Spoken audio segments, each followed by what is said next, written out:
donut this morning? It's a little more stale in the bag, I have to let you know. I think I'm fine. I don't think I've seen you eat anything other than pastries. I really like them. I'm kind of concerned for your well-being.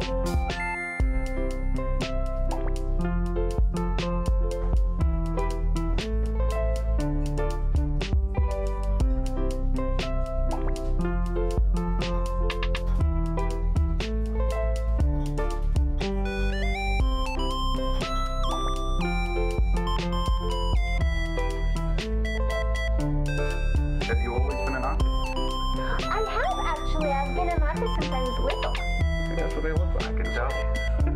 I've seen a lot of them.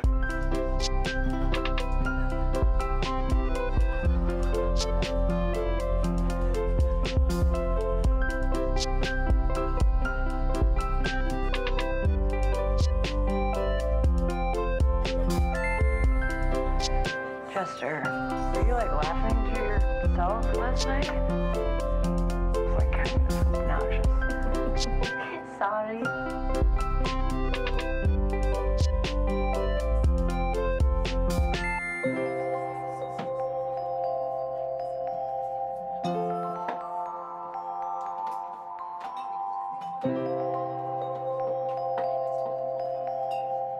So the traveler taught me how to make myself look like other people, right? Okay. So I made myself look like my mom, and then I lured him out onto our balcony, and he was wearing nothing but like this girdle of hers. And then I locked the door.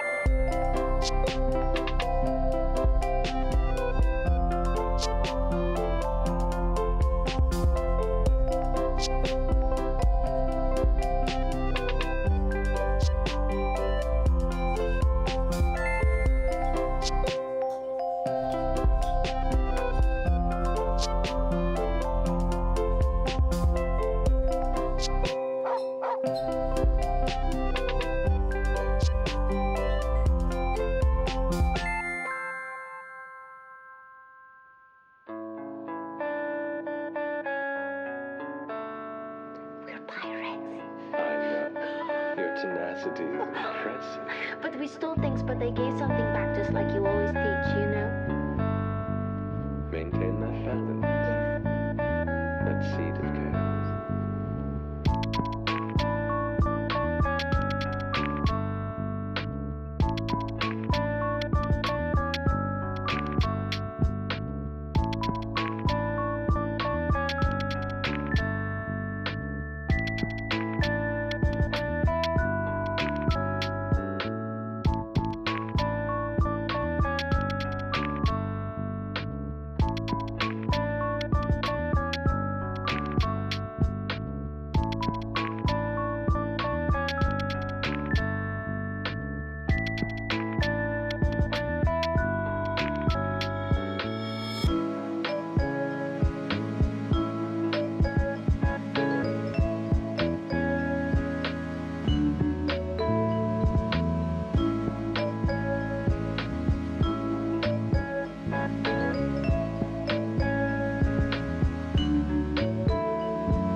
As long as you continue to be that wonderful little seed of joy and chaos in the world.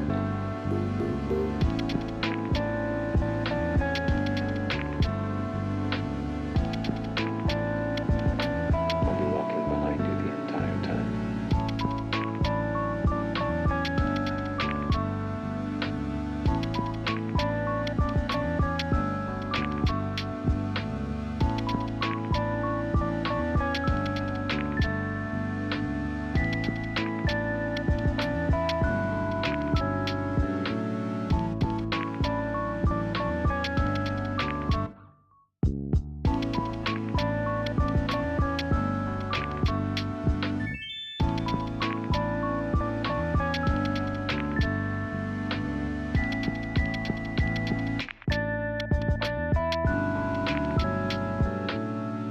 You're not jealous, are you?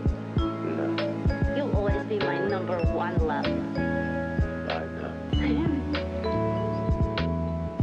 Traveler, I'm glad you're here.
Good morning, everyone. Case is closed. Good morning, Lady Temeraire. Good morning, Cameron.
Okay, today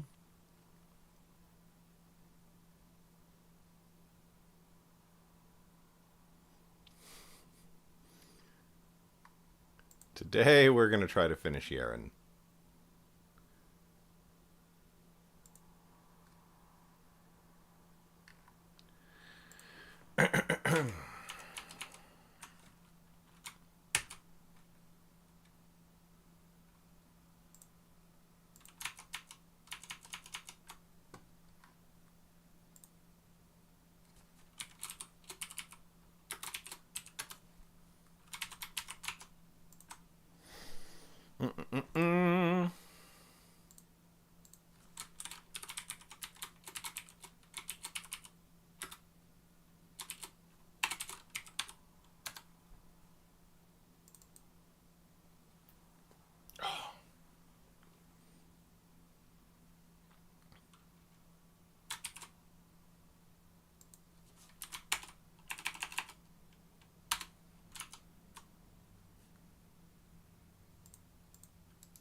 Here we go.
Check, check, chickadee check.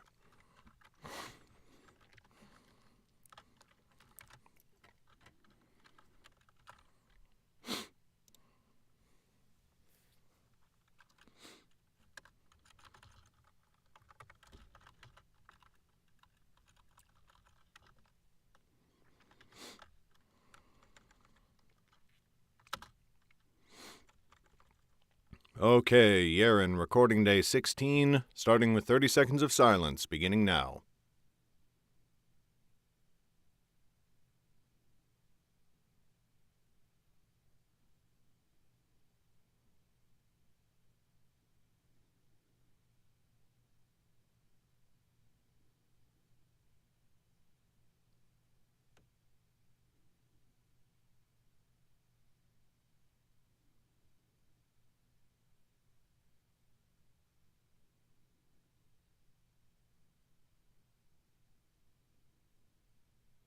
All right.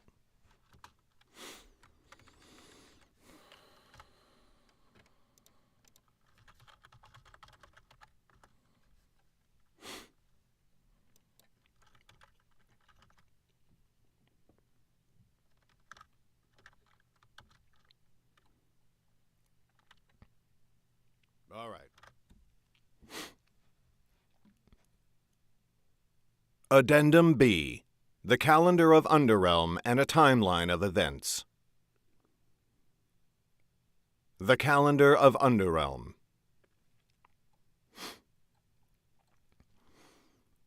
There are 363.5 days in an Underrealm year. Headphones are loud as fuck. And I don't know why. Is it you? Yes, it's you. Check, check, check. There we go. There are 363.5 days in an Underrealm year. In their calendar, these are divided into 12 months of 30 days each. To reconcile the extra days, at the end of each year there is a 3-day holiday called, appropriately enough, Year's End. It takes place in the middle of winter when the world is coldest, and after which the world comes to life again. Year's End is often a time of celebration, when people of all the 9 kingdoms take to feasting and revelry, bidding farewell to the year that has ended and readying themselves to greet the year that approaches. Even-numbered years have leap days, placed in the middle of Year's End, so that it is 4 days long in those years. For the sake of ease, the 12 months of Underrealm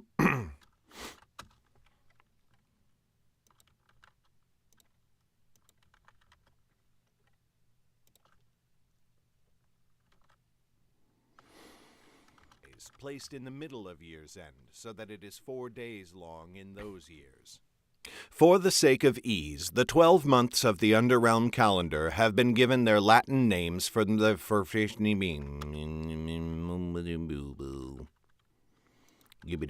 in the middle of Year's End, so that it is 4 days long in those years. For the sake of ease, the 12 months of the Underrealm calendar have been given their Latin names from the Gregorian calendar. However, they are arranged in the original order of the Gregorian calendar, with Martis being the first month of the year, as follows. Martis, winter. Arilus, spring. Maius, spring. Eunice, spring. Iulis, summer. Augus, summer. Septis, summer. Octus, autumn. Novus, autumn. Dectus, autumn. Janus, winter. Febris, winter. Year's End, winter. Martis comes just winter. Febris, winter. Year's End, winter. Year's End is included for the purpose of showing its order in the calendar, though of course it is a 3 or 4 day period, and not truly a month on its own. Martis comes just after Year's End. As with any calendar, the assignment of seasons is arbitrary, and the people of Underrealm saw no reason to make them fit the calendar symmetrically. Therefore, winter stretches from Janus to Martis, spring is Arilus to Eunice, summer lasts from Iulis to Septis, and autumn is from Octus to Dectus. In the strictest sense, then, the seasons do not truly fall where they are delineated on the Underrealm calendar. However, this assignment was seen as a neater solution than having the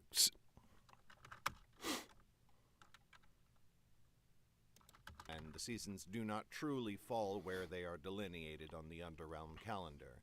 However, this assignment was seen as a neater solution than having the seasons begin and end in the middle of months, which would of course be chaotic and confusing to everyone involved. The Count of Years. The year of Underrealm 1 is held to be the year Roth, the first High King of Underrealm, ruling from the city of Rothton on the island capital of Dulmoon, declared the Nine Lands to be under his dominion.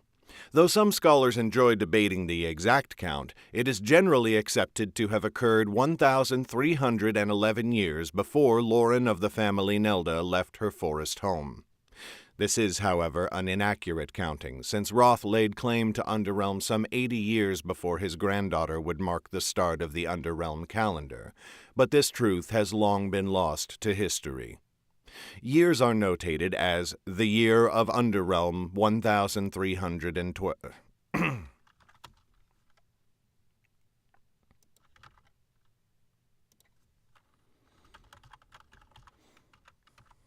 Of the Underrealm calendar, but this truth has long been lost to history.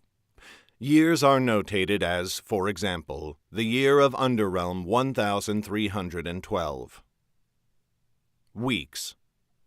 The 12 months of Underrealm are further divided into 3 weeks of 10 days. As we have done, the days were named for planets that the denizens of Underrealm could observe, but this presented a problem. Only 6 planets were visible in the sky. These were named Taya, Yuna, Kina, Marama, Dal, and Kase in the time before time, and gave Underrealm the day names of Tasday, Yunsday, Kinsday, Marsday, Dalsday, and Kazday.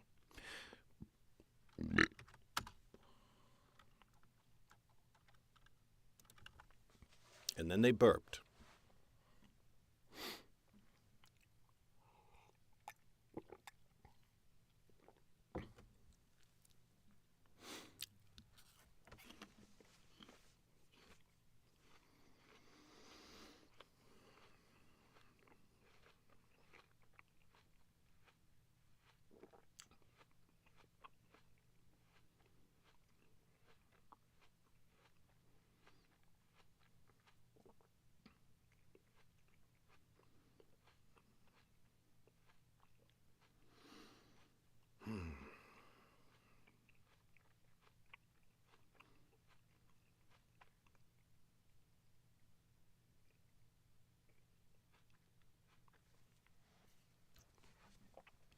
All right. Yunsday, Kinsday, Marsday, Dalsday, and Kazday. 2 more days were named for Underrealm's twin moons of Enelin and Merida, giving them Linday and Meriday. The sun led to Sunday, as it did for us, and that was also the Underrealm day of rest. It is said that before humans came to Underrealm, the 10th day, which always preceded Sunday, had various names among different peoples. And so, when the 10th day, which always preceded Sunday, had various names among different peoples. And so, when the first High King of Underrealm, Roth, founded the Nine Lands, he named the 10th day after himself, calling it Roth's Day. Thus the days are, in order, Linday, Meriday, Tasday, Yunsday, Kinsday, Marsday, Dalsday, Kazday, Roth's Day, and Sunday.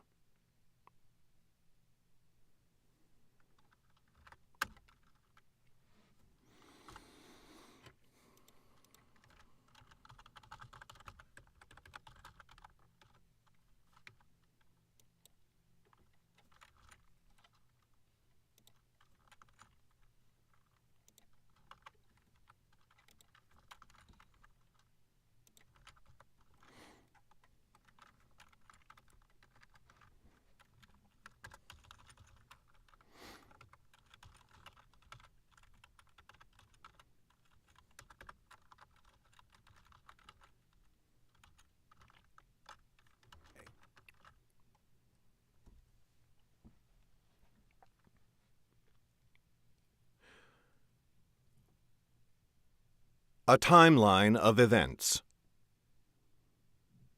The year of Underrealm 1312. Novus. 19 Novus. Lauren and her friends are still in Northwood. Chet tells Lauren more of how her father died. Zane reveals to Lauren what Jor-Del told him of the necromancer. 20 Novus. They learn that Rogan has reached Northwood and is searching for Lauren. They try to flee, but the Shades attack the city in strength. Mag and Albern are lost, defending Lauren's escape. The rest of Lauren's party escapes into the Birchwood.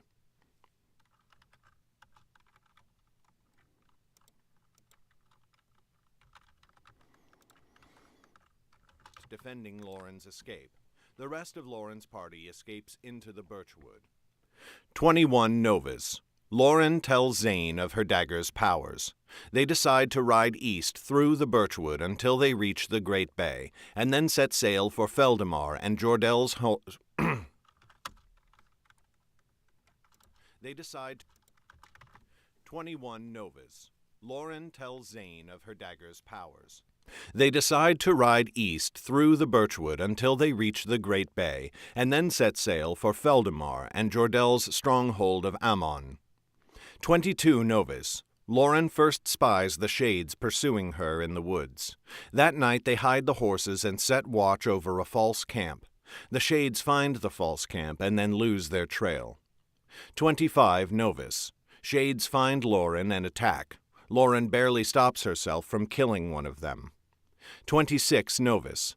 Lauren finds a village destroyed by the Shades. A mutilated boy tells her Rogan was there, searching for her. 29 Novus. Annis's birthday. She realizes it, but does not mention it to the others, who are still in a grim mood after finding the massacred village. Dectus. 1 Dectus. Lauren passes from the Birchwood into Dorsey. That night, camped upon the Dortian plains, elves awaken Lauren from her sleep. They reveal to Lauren the power of her dagger when used with mage stones. 2 Dectus.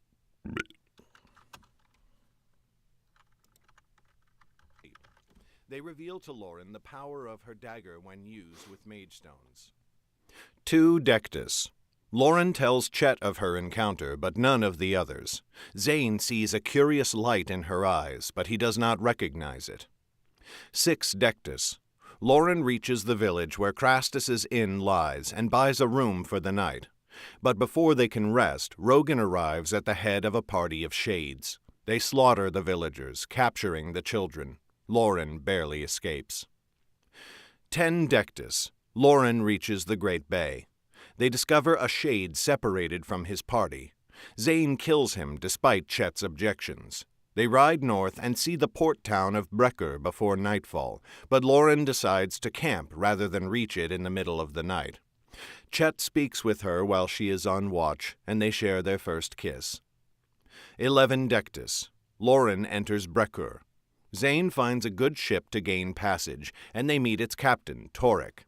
He brings them aboard to show them their lodgings, only to bring them into a room full of mystics. Cal, Jor-Del's old master, leads them.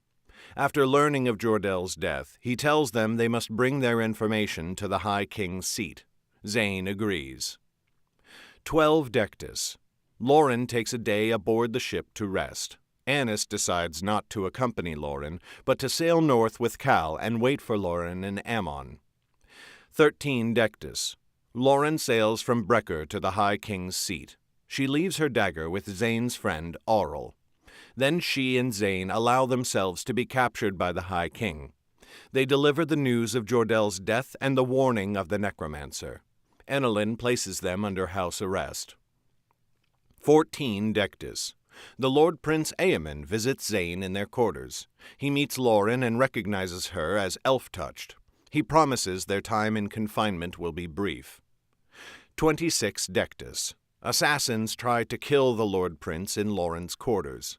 The assassins are defeated, but Chet is gravely wounded by a dagger. 30 Dectus. Chet opens his eyes but is still terribly weak. Yanis. 4 Yanis. The healers pronounce that Chet's danger has passed. 5 Yanis. High King Enelin visits Chet to thank him, and then she speaks with Lauren. They determine that the war in Wellmont has been brought on by the Shades. Enelin determines to march her army, as well as the mystics, to put a stop to it. Hey, what's up, Travis? How you doing? Enelin determines to march her army, as well as the mystics, to put a stop to it. 15 Yanis. Chet's bandages are removed. High King Enelin promises him a lordship if he should wish it, but Chet refuses with profuse thanks. Lauren shares Chet's bed for the first time. 16 Yanis. Enelin's armies march forth from the High King's seat.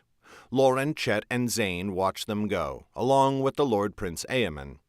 At the same time, Enelin sends orders for King Anwar of Selvin to dispatch an army to assault the Freshniki de Bird Herdeferdeber. Lauren, Chet, and Zane watch them go, along with the Lord Prince Aemon. At the same time, Enelin sends orders for King Anwar of Selvin to dispatch an army to assault the Shade stronghold in the Great Rocks as quickly as he can. 20 Yanis. A Shade is caught masquerading as a guard in the High King's palace and killed. Lauren hears the sound during the night. 21 Yanis. Lord Prince Aemon tells Lauren of the Shade who was captured. Lauren sneaks out upon the seat and retrieves her dagger, then finds the inn where the Shade was staying. She finds a lock of blonde hair within the room and mistakenly takes it for the Shade's. She burns the hair on her dagger and tracks the wizard as far as the eastern docks. She thinks the Shade must have fled across the Great Bay. On her way back to the palace, she stops at a tavern. There she shares...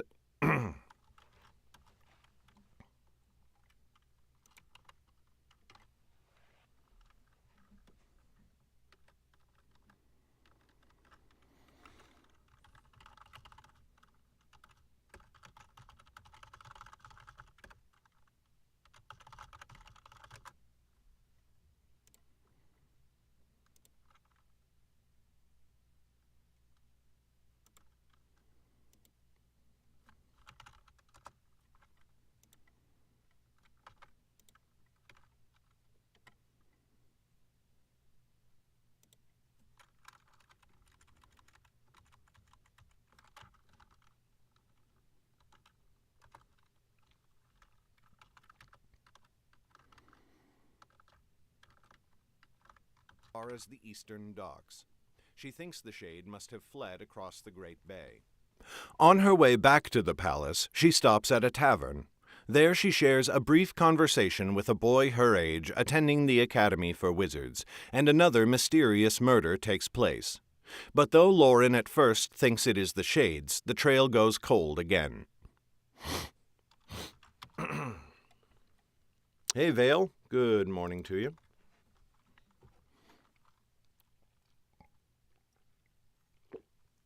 It's a good tagline for this channel.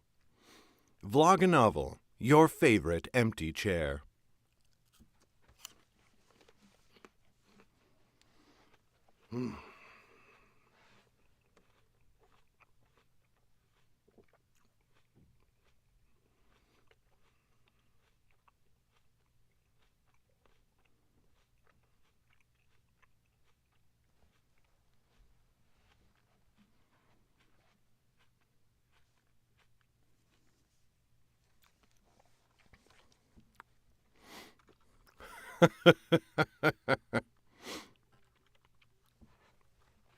VlogaNovel. But though Lauren at first thinks it is the Shades, the trail goes cold again. 24 Yanis. Dulmoon attacks the High King's seat from the east. Shades attack from the west. High King Enelin and her guard try to defend the palace, but they are overwhelmed. With Lauren's help, the High King and the Lord Prince escape the palace. Together they battle Rogan at the western gate. Rogan is defeated, and Lauren escapes the island. 25 Yanis. Lauren reaches Selvin's capital of Garsek. High King Enelin recruits Lauren into her service and enshrines the 25 Yanis. Lauren reaches Selvin's capital of Garsek. High King Enelin recruits Lauren into her service and enshrines the name of Nightblade as a royal title. In the birchwood, Rogan speaks with his father, who brings news of glad tidings. Rogan asks if they have found the life mage, and father smiles. Febris. 3 Febris. High King Enelin returns to the High King's seat and takes residence again within her palace. Lauren and her friends come along. Enelin assigns Lauren to the command of Cal Andil in the fortress of Ammon and commands her to proceed to the fortress quickly. Lauren learns that Zane will part her company and remain on the seat. That night, Lauren has her first terrible dream. She sees Damaris and Gregor, and she witnesses Chet's death. She also sees a man in Shade's clothing, whom she does not recognize. A scar splits his chin. 4 Febris. Zane introduces Lauren to the mystics who will accompany her to Ammon. Weith, Shiun, and Jormund are among them, as well as 2 mystics she has never met, Uzo and Naya. That night, Zane takes Lauren, Chet, and Jem to a fine dinner on the seat, and he and Lauren end the night conversing at the top of the Academy's bell tower. From him, Lauren learns that Magestones wipe dreams from a wizard's mind, but that they have no effect whatsoever on those without magic. She also learns of the smuggler Weil, who lives in the town of Bertram in the kingdom of Dorsey.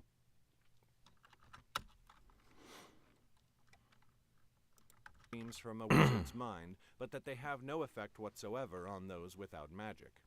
She also learns of the smuggler Weil, who lives in the city of Bertram in the kingdom of Dorsey.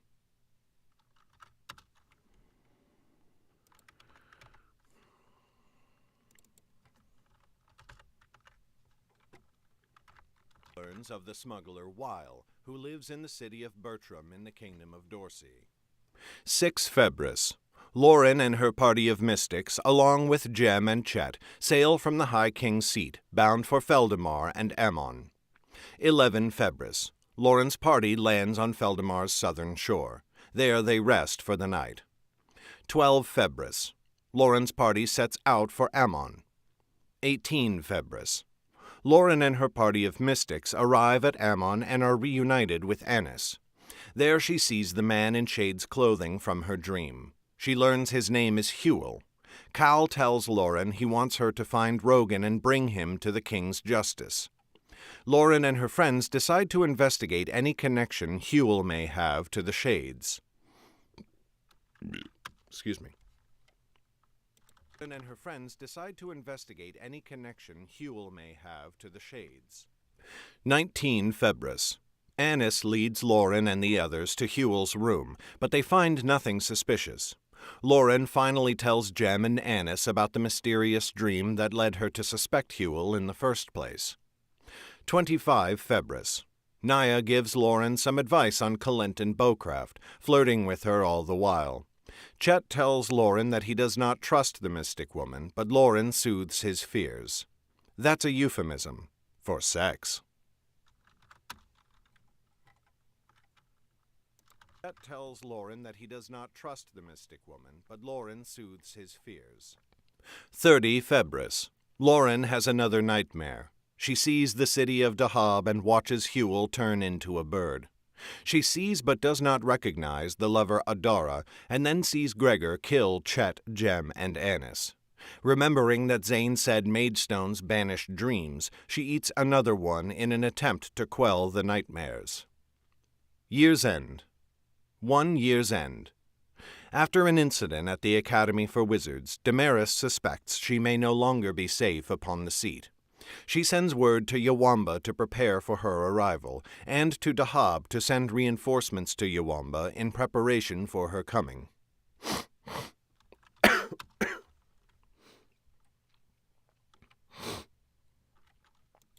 We are a little phlegmy this morning. And to Dahab to send reinforcements to Yawamba in preparation for her coming. 3 years end. Damaris sets forth from the High King's seat and sails to Dorsey's eastern coast. From there she begins her journey to Yawamba. 4 years end. At the year's end feast at Ammon, Lauren sees the mystic Hewel slipping away from the festivities. With her friends and some mystics, she follows him and observes him giving messages to a Shade spy. When Lauren and Naya catch the Shade, she kills herself. With the help of a mage stone, Lauren tracks down Huel, but after he battles her and the mystics, he escapes in bird form. Cal is enraged that Lauren acted without his leave, but he agrees to let her lead an expedition of mystics to Dahab in search of Huel. The Year of Underrealm, 1313. Martis. 1 Martis. Jem speaks with Lauren about the mage stone she ate, and she confides in him the secret of her dagger, much to his delight. 2 Martis. Lauren awakens early and speaks with Naya on the ramparts of Ammon. Naya speaks plainly for the first time about her desire for Lauren, but Lauren rejects her out of loyalty to Chet. 3 Martis. Lauren and her party of mystics set forth from Ammon, making for Dahab. 4 Martis. Lauren and her party leave the main road and take smaller paths through the jungle to avoid detection. 5 Martis. Lauren and her party are blasted by a heavy rainstorm that slows their progress. 8 Martis. Naya commands Lauren's party to remain camped for a day. Lauren tries to argue, but Naya overrules her, fearing the horses will wear themselves to death against the weather. 9 Martis. At Lauren's insistence, the party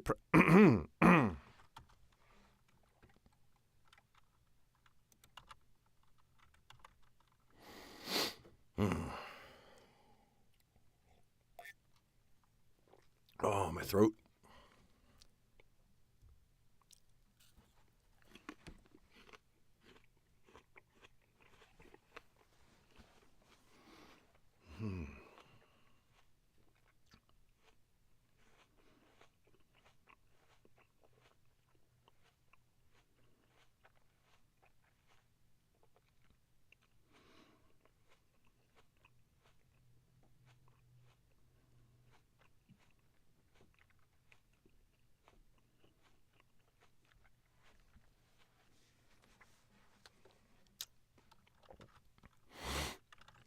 Naya overrules her, fearing the horses will wear themselves to death against the weather.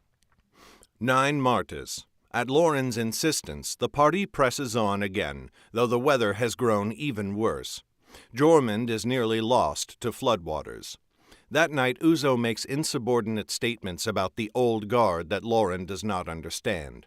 Lauren tells the party of her encounter with the elves in Dorsey. 10 Martis. Naya confronts Lauren about her tale of the elves. In turn, Lauren learns from Naya about the Drayden Order of Assassins, who are called the Tabarzine, and a growing schism among the mystics. 12 Martis. The weather in Feldamar begins to lighten. Lauren's party come to a bridge guarded by the family Yeren. Despite Lauren's attempts at stealth, they are forced into a fight. All the Yeren guards are killed. They reach the city of Dahab and, after briefly scouting it, Lauren and Naya sneak into the golden manor of the family Yeren. Naya kisses Lauren for the first time. Inside the manor, they find Huel and Damaris's accountant, Gretchen. Gretchen reveals that Damaris is in Yawamba just before Huel kills her. Lauren decides to pursue Damaris to Yawamba against Cal's orders. 13 Martis. Lauren sends Jormund east with a report for Cal. She and the rest of the party begin to travel west, searching for the fortress of Yawamba. That night, Lauren asks Naya to teach her to throw a knife and begins to practice each day. 20 Martis. Jormund reaches Ammon late in the evening and delivers his message to Cal. Cal is wrathful and begins to rouse a small host to travel to Yawamba and rescue Lauren. He immediately sends a messenger to Yawamba to find Lauren and deliver a message for her to return at once. 21 Martis. Damaris reaches the stronghold of Yawamba. 22 Martis. Cal sets forth from Ammon with a small host of mystics, his destination Yawamba. 23 Martis. Lauren confronts Chet about his insubordination and snide remarks about their mission.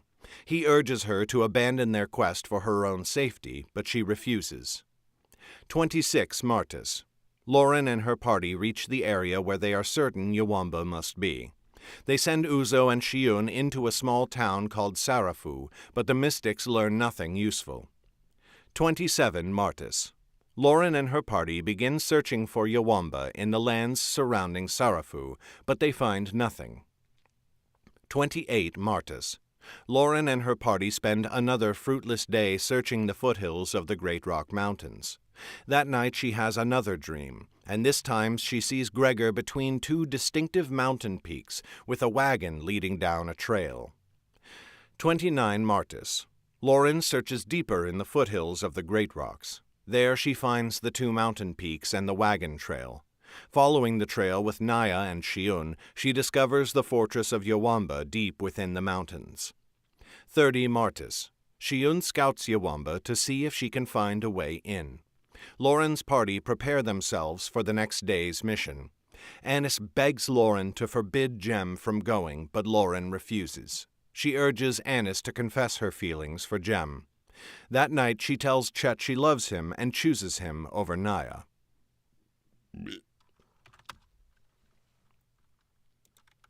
For Jem.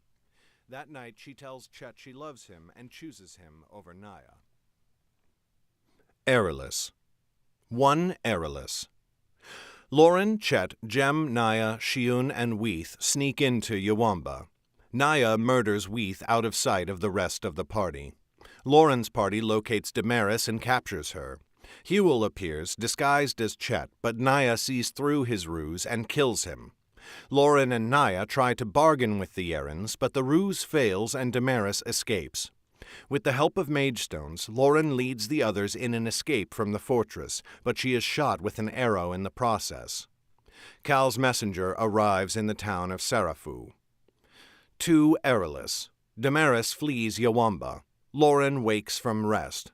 Uzo and Shiun have left to track Damaris, leaving Chet, Jem, and Anis with Lauren. Naya has remained as well to recover from her own wounds. Cal's messenger, noticing a disturbance in Sarafu, traces it to Yawamba and witnesses Damaris fleeing the fortress, heading south into Dorsey. She does not find Lauren, and so resolves to return to Cal with what news she has. 3 Aerolus. More guards join Damaris, and Uzo and Shiun realize their pursuit is fruitless. Naya takes Lauren for a walk. Far away from the camp, Naya reveals herself to be Auntie and paralyzes Lauren with a poison. She takes on Lauren's appearance and seduces Chet. The paralyzing poison wears off, and together Lauren and Chet overcome Auntie. Chet kills her with Lauren's dagger. Cal's messenger begins her return journey towards Ammon, intending to meet Cal on the road. 4 Aerolus. Uzo and Shiun return to the camp and are dismayed to hear what happened between Lauren and Auntie. They bury the weremage's body and deliver their news of Damaris. 5 Aerolus. Lauren and her party set off from their camp, heading south in pursuit of Damaris. 7 Aerolus. Cal's messenger meets him on the road around noon. She informs him that Damaris has fled Yawamba for Dorsey. Cal guesses, correctly, that Lauren has pursued the merchant. He takes a small party of riders, including Jormund, to pursue her south while sending the rest of the army to clear Yawamba of any remaining Yarans. 9 Aerolus. High King Enelin declares war on Dulmun and sends her armies to march upon it. 15 Aerolus. Cal reaches Feldemar's capital of Yota. There he spends a day gathering any information that he can about where Lauren might have gone. 16 Aerolus. Anis guesses that Damaris may be feinting a westward course, intending to double back for Chosun. Lauren's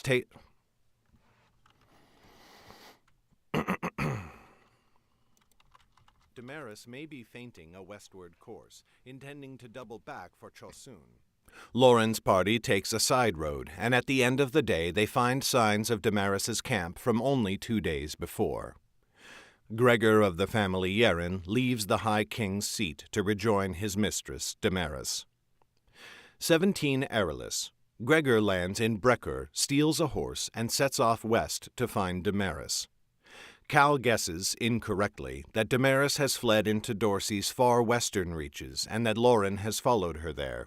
He rides from Yota, making for the Sunmane Pass to search western Dorsey. 24 Aerolus. After days of crisscrossing Dorsey, trying to shake Lauren from her trail, Damaris's party meets Gregor near the southern end of the Moonslight Pass. Gregor takes Damaris with him and rides into the pass, but he sends the rest of her party towards Sidwan with instructions to delay Lauren in her pursuit. 27 Erilus. Early in the day, Damaris and Gregor ride into Danfon and begin to set into motion their plan to take the kingdom. 28 Erilus. Damaris's diversionary party reaches the town of Sidwan in Dorsey. There they wait, laying a trap for Lauren and her friends, with a Yeren mind mage pretending to be Damaris herself. 30 Erilus. Lauren's party arrives in the town of Sidwan and begins to search it for Damaris, while keeping watch to ensure she does not escape the town without their notice. 1 Maius. Lauren's party discover the mind mage decoy and defeat her. They realize Damaris has... Ugh.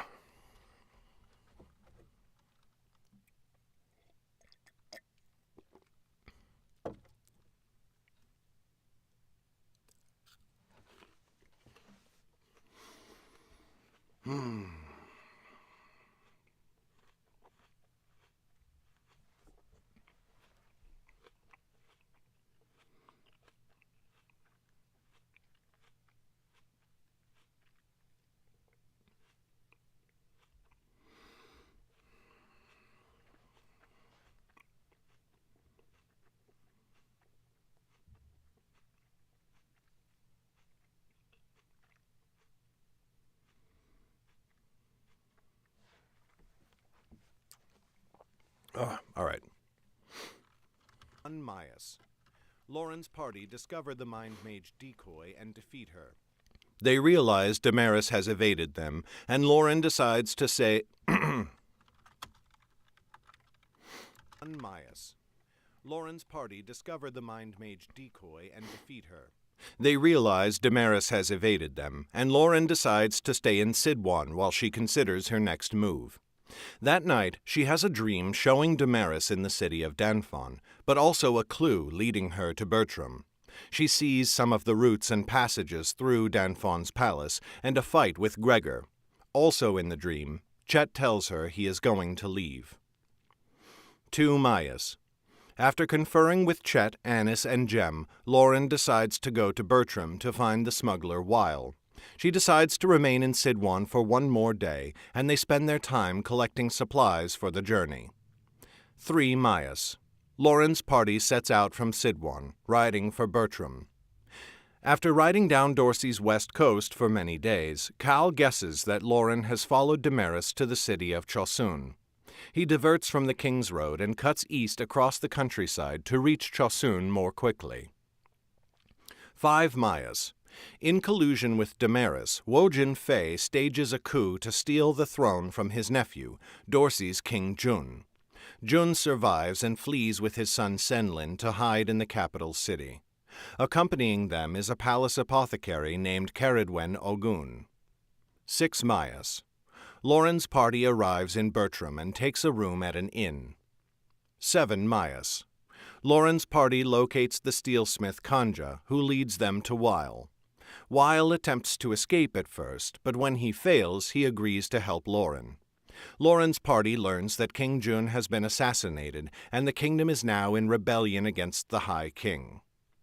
8 Maius.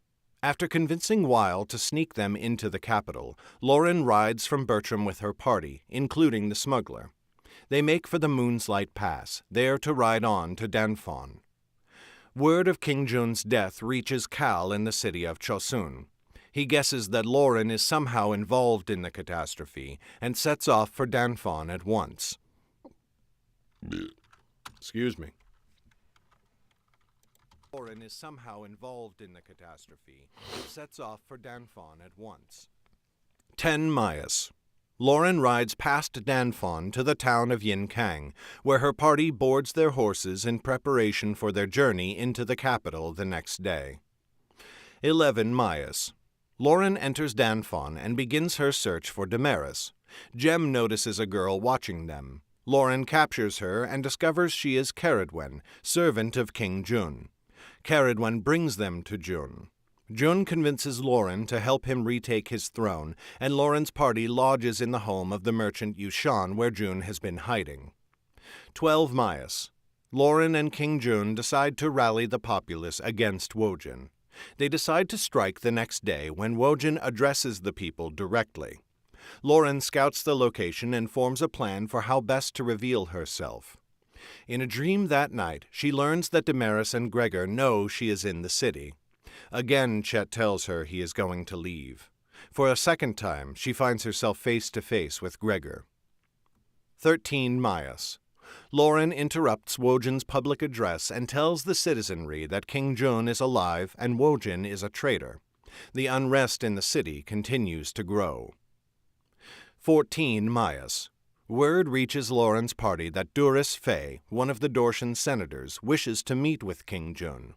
They plan the meeting for the next day, along with precautions to make sure Duris will not be able to learn June's location. 15 Maias. Lauren meets with Duris Fey. Duris promises to rally the senators if Lauren can eliminate the treasury. Annis realizes they can destroy the treasury by burning it with mage stones stolen from her mother. They resolve to try it the next day. In another dream, Lauren learns another secret passage. This time she tries to avoid facing Gregor, but he shoots her with an arrow, and she realizes she cannot flee from him. Early in the day, Cal and his force of mystics arrive to Danfon and take up residence at an inn, from which Cal begins to organize a search for Lauren. 16 Maias. Lauren's party sneaks into the Danfon palace. There are no maidstones, and they find the tortured corpse of Duris Fey. Lauren realizes they must have discovered King June's hiding place, and they flee the palace immediately to try and rescue him.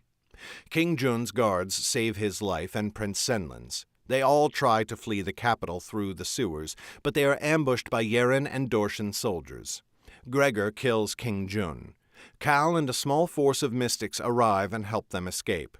Cal blames Lauren for Wojin's rebellion. 17 Maias. Chet tells Lauren he has to leave. She gives him her blessing to go, as well as some coin to buy another horse for travel. Cal tells her that he means to assault the palace the next day and kill Wojin. Chet rides from Danfon just after noon. Before nightfall, Gregor and a party of Yeren soldiers intercept him on the road. They capture him and haul him back into the capital. Damaris tortures him for information. 18 Maias. Chet tells Damaris of Lauren's dreams, her dagger, and everything else he knows about their journeys, except where Cal and his mystics are hiding. After nightfall, Cal sends his forces on the attack, along with Lauren and her friends. They are ambushed in the palace. Jormund and all his mystics are killed. Lauren, Jem, and Caradwen escape and find Chet dying in the palace treasury. After telling Lauren what he told Damaris, Chet dies. Lauren gets Jem and Caradwen out of the palace and kills Gregor. She then captures Wojin and turns him over to loyalist soldiers in the dungeons. After informing Cal what has happened, Lauren leaves in the night with her friends by her side.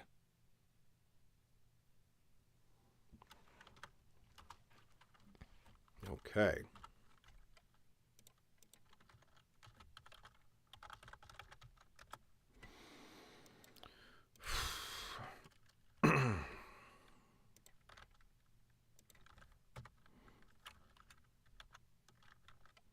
I desperately need to refill my coffee.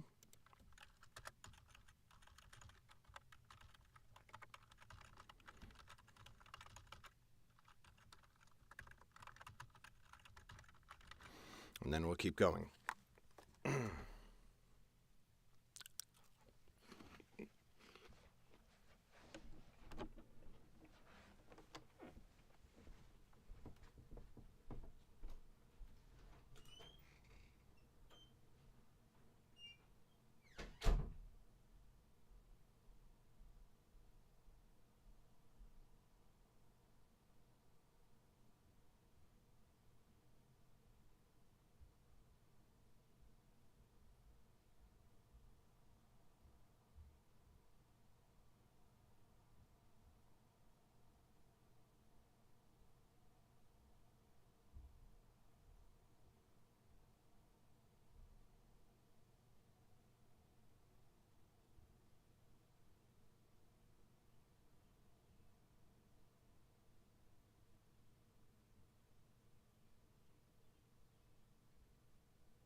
Fuck.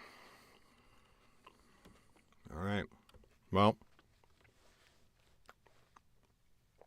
we'll record as much of Addendum C as we can before I have to take the kids to the bus.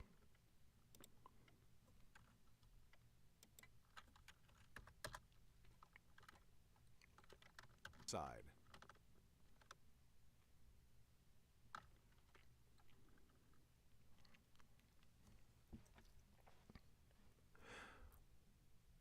Addendum C. Histories of major locations in Underrealm. Dahab. Dahab is the oldest and greatest city in the kingdom of Feldamar. There is a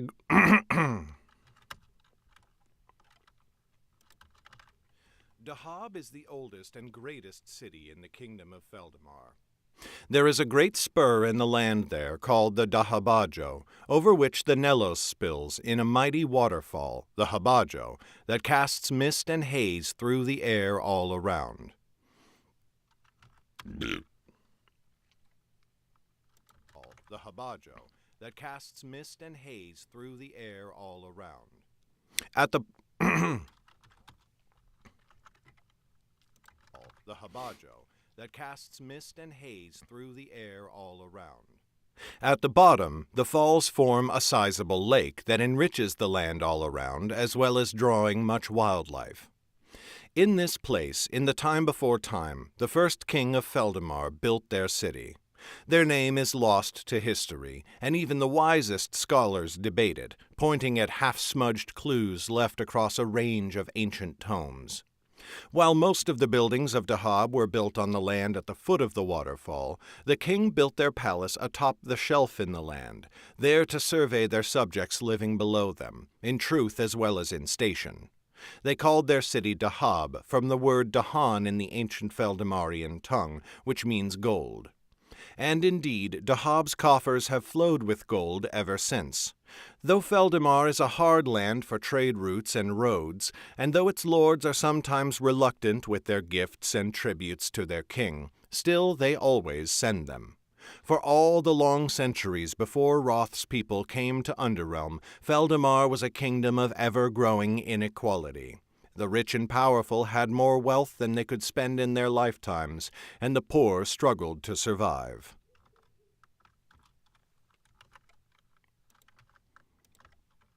Not relatable at all.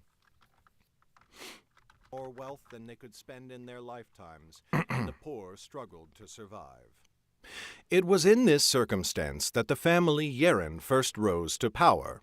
They had for a long time been simple traders, and even before their star began to rise, they had learned that it was not wise to interfere with the politics of kings and lords. Instead, they quietly gathered as much gold as they could, wherever they could, the better to weather the storms of war. One day, some scion of the family discovered mage stones. How this came to be is the family's most closely guarded secret, and none but the most powerful of them know it. Outsiders only know that the stones exist and that the Yerens alone can find them, or mayhap manufacture them.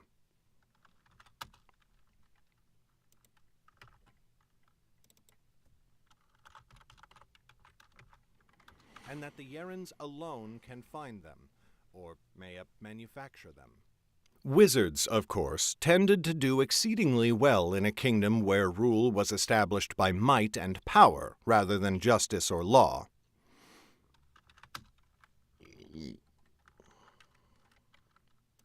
And that the Yerens alone can find them, or mayhap manufacture them.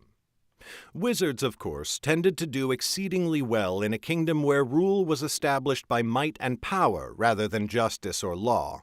It was rare to see anyone but a wizard sit the throne of Feldamar, and most of the lesser lords were wizards as well.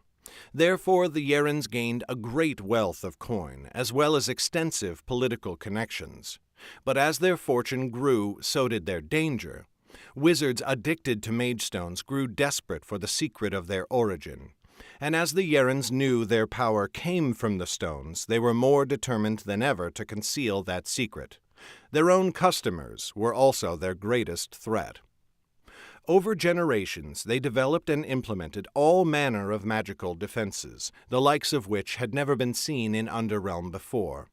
A mind mage who tried to use mind word on a powerful Yeren would find they had only a decoy and would then be cut off from mage stones until they wasted away in madness. A fire mage who tried to storm Yeren holdings would be beset by other wizards far more powerful and crafty, who had studied for years to defeat their own kind.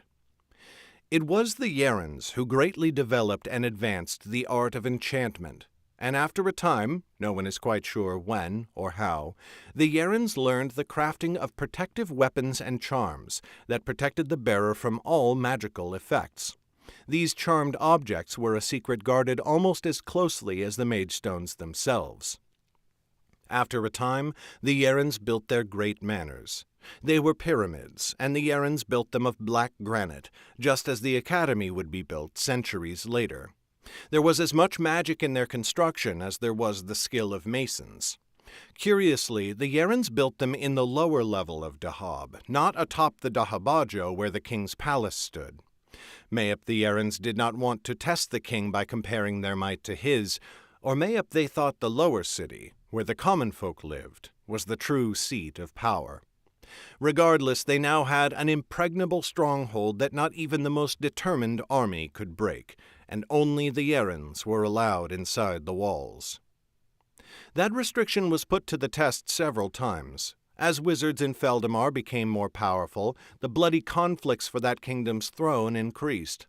Time and again the palace was sacked and its inhabitants slaughtered. On more than one occasion the buildings were razed to be rebuilt later by whichever new lord had claimed the crown. Through it all, the Yeren pyramids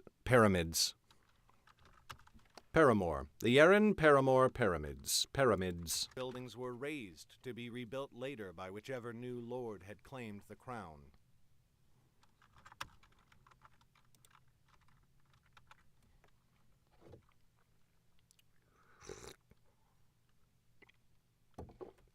Buildings were razed to be rebuilt later by whichever new lord had claimed the crown.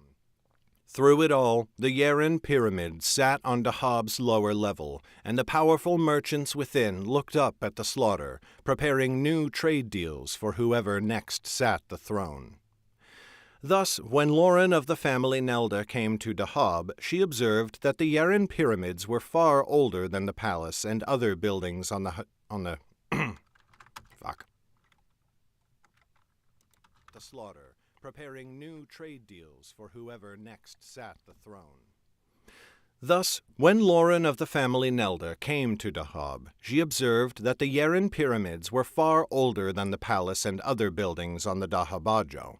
She was right in her guess, for though Feldamarian kings had ruled from the Dahabajo since long before the Yeren's rise, that throne had changed hands countless times through the centuries, while the Yerens had never lost their control. Before the Nightblade, only one person had ever breached the Yeren's defenses and lived to speak about it afterwards. Her name was Nyala, and she was the last Wizard King, but her tale is told elsewhere. After the Dark Wars, the High King commanded that the capital of Feldamar be moved. The new Feldamarian king took up residence in the city of Yota. In this way, the High King hoped to remove at least some of the influence the Yerens had over the king of Feldamar, though that would not prove to be entirely successful. Dahab remained, however, the richest and most powerful city in the kingdom, its splendor and history far outshining the new capital. The Yerens take great pride in how long they have held to their power, as well they might. They claim it is because they have never sought a throne, nor the politicking and war that inevitably follows such ascension. But there is another reason as well, their incomparable ability to keep secrets.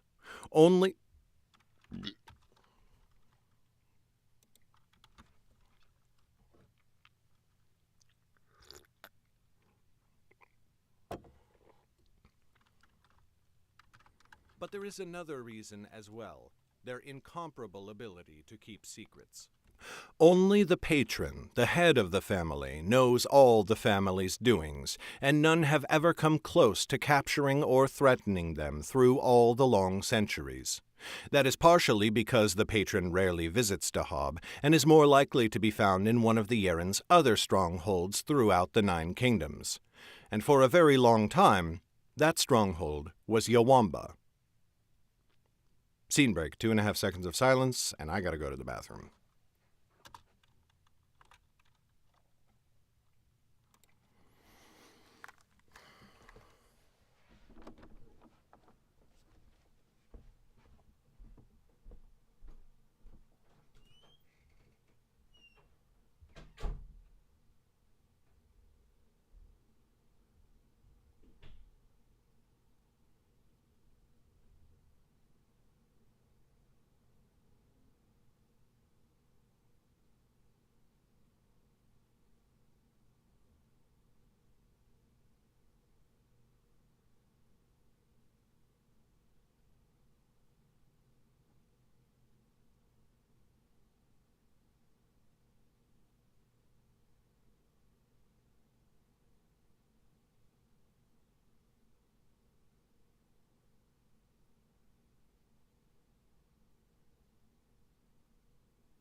All right.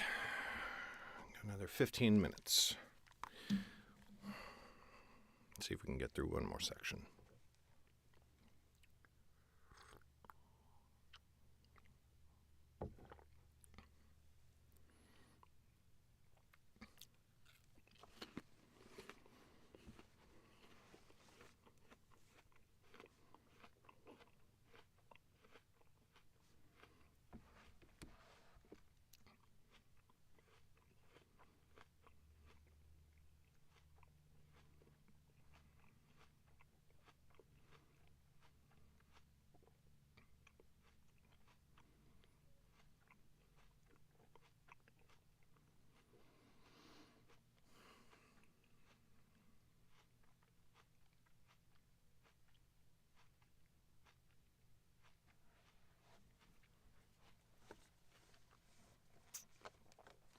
All right. Scene break. 2.5 seconds of silence, and I gotta go to the bathroom. Yawamba. Yawamba is an ancient stronghold of the family Yeren, resting in the Great Rock Mountains that form the western border of Feldamar. One of the Yeren family's most closely guarded secrets, no one knows exactly when it was built, but it was certainly centuries before Roth's people landed on Southbreak. It is a fortress no attacker could hope to conquer without wasting countless lives, and if well manned, one few was built, but it was certainly centuries before Roth's people landed on Southbreak. It is a fortress no attacker could hope to conquer without wasting countless lives, and if well manned, was built, but it was certainly centuries before Roth's people landed on Southbreak. It is a fortress no attacker could hope to conquer without wasting countless lives, and if well manned, one few could hope to infiltrate. When Lauren of the family Nelda managed it, it was only because Yawamba held the tiniest fraction of the armies it once had, and the few dozen Yerens posted there could not watch every avenue of approach at once. That was long centuries after the Yerens had last been there in great strength. At the height of its use, Yawamba was as heavily guarded as any king's palace. The fortress was built to hold more than 2,000. The necessity of Yawamba became clear to the Yeren patrons soon after their fortunes began to rise with their sale of mage stones. In the very early days of that dark trade, wizards tried to discover where the stones came from. On some occasions, they even closed in on the patron himself.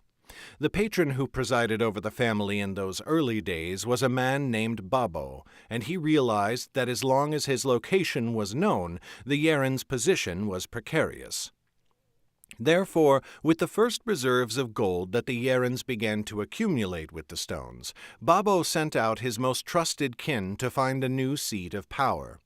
They scoured the kingdom in all directions, and at first all their searching was in vain.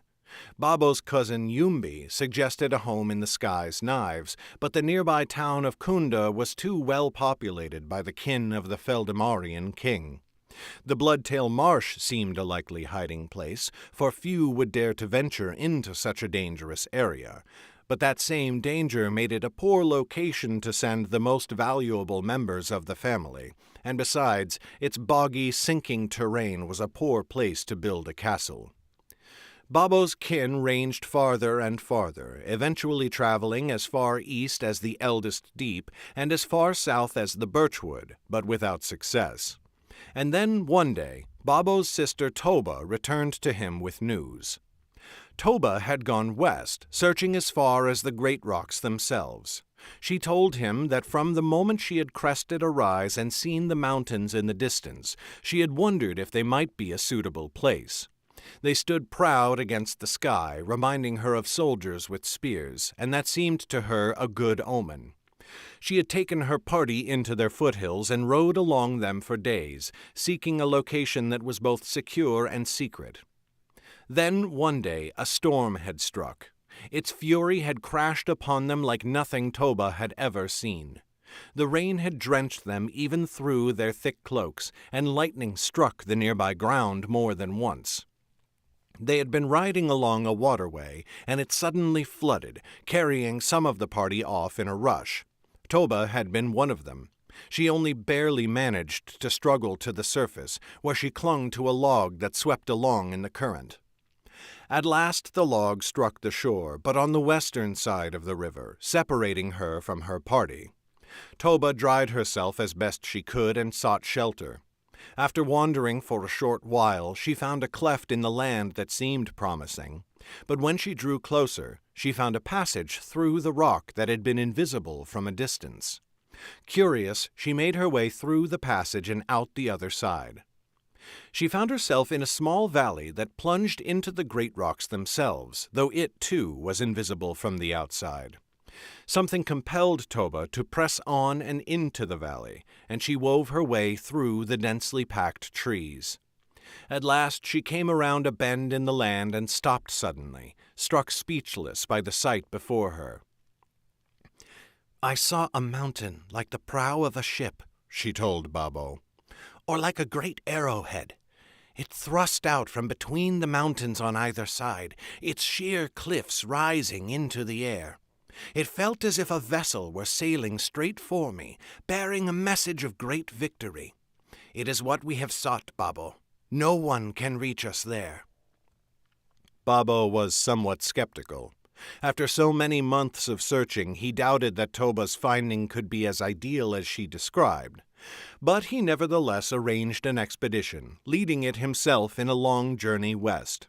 Toba came with him, guiding him through the cleft in the land and the valley beyond. And when he beheld the mountain, Babo knew his search was over. For her efforts, Babo placed Toba at his right hand in all the family's dealings. And he gave her a task at once, to find the best stonemasons and crafters from all across Feldamar and hire them to turn the mountain into the stronghold he had long desired. This she did as quickly as she could, though of course it was still a job of many years. Babo took his seat in the heart of the mountain only 3 years before the end of his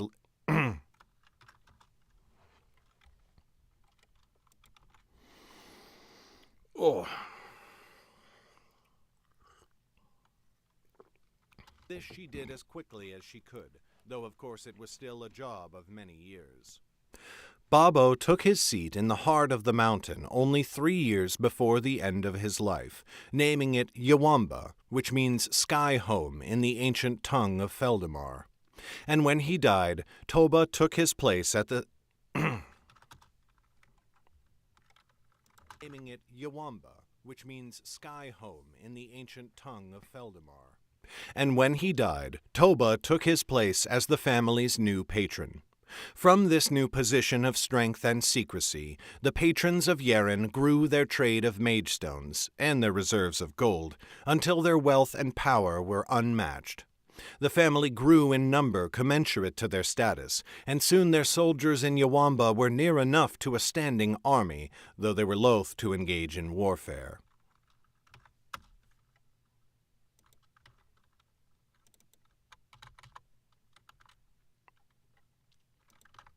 Were near enough to a standing army, though they were loath to engage in warfare. After the Dark Wars, when mage stones were banned and the Yerens had to conduct their trade in secret, Yawamba grew less and less necessary. The Yerens were playing at politics now, and though they had not yet made overtures towards a throne, that desire seemed to be growing in their patrons.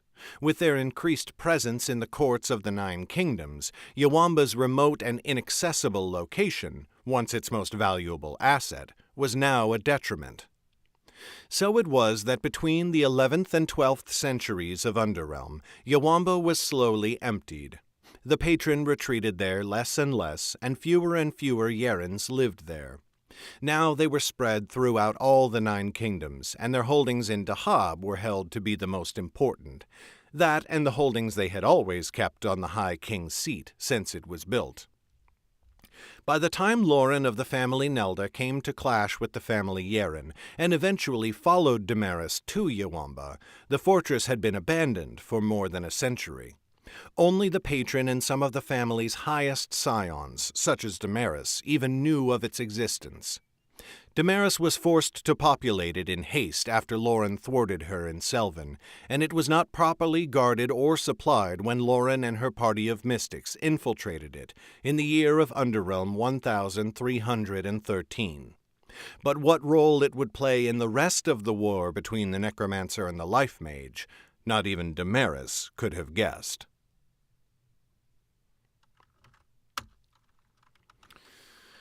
Okay. Scene break. But I have got to go take the kids to the bus. So I'm going to go do that. I'm going to leave you with Autumn Orange. I'm going to make sure that actually works this time. I'll be back in about 15 minutes.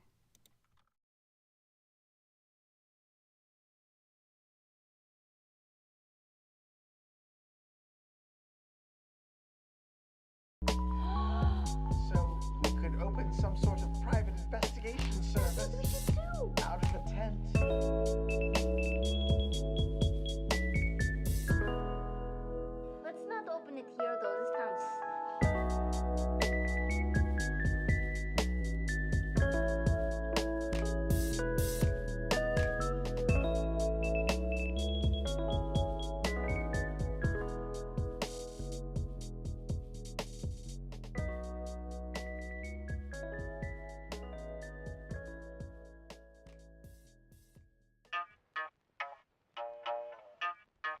What's your name? Galen Westman. I like your name. Thank you. Have you heard of the Traveler? Galen. I've met many travelers, but Have you heard of the Traveler?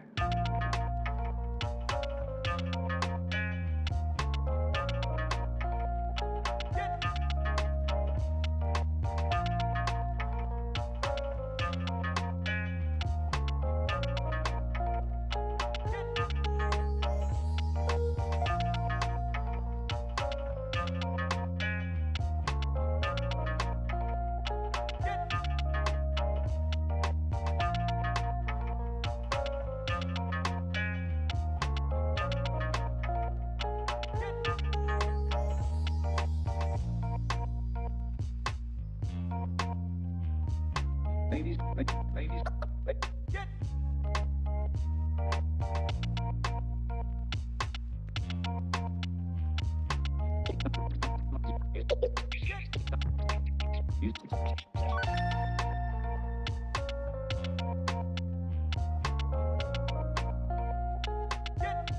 You want maybe a brochure?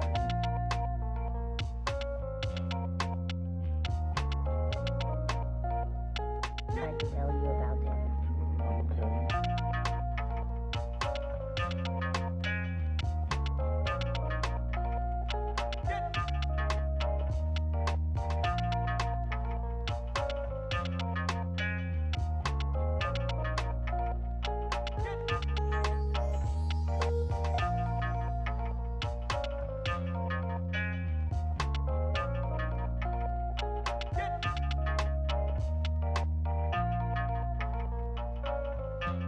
You could spread his name wherever you go.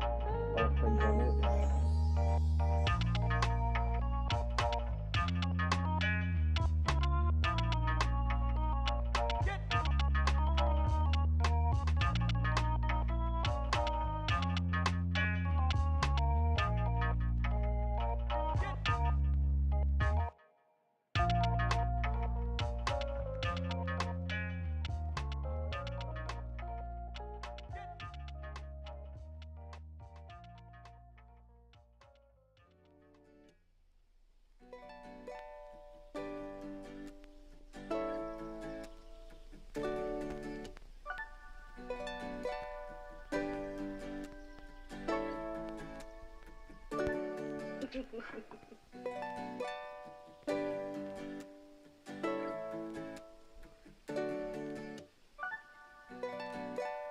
What you reading there, Jester? Nothing, Oscar.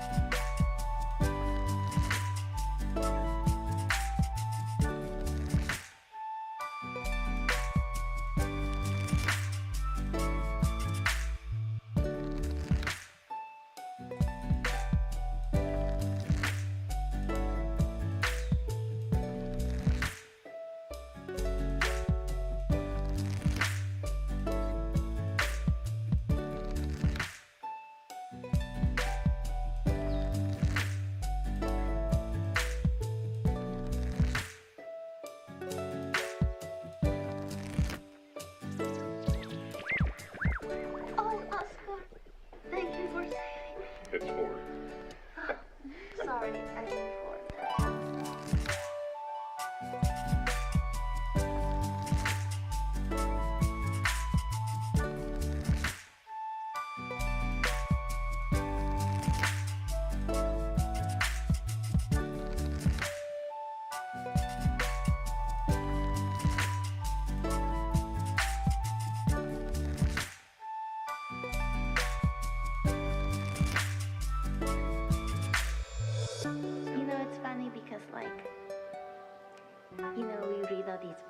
stuff.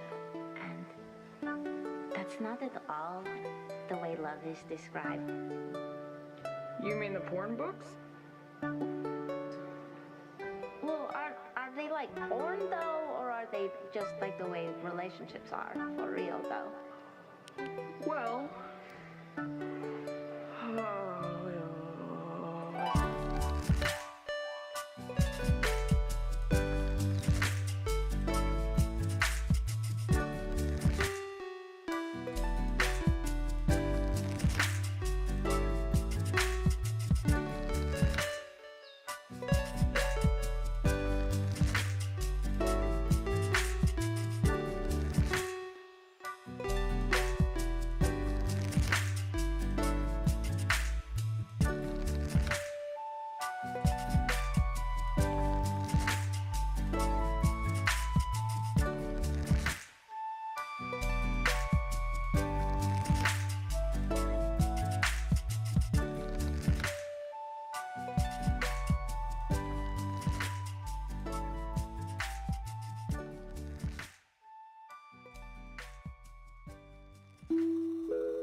bird person. Right?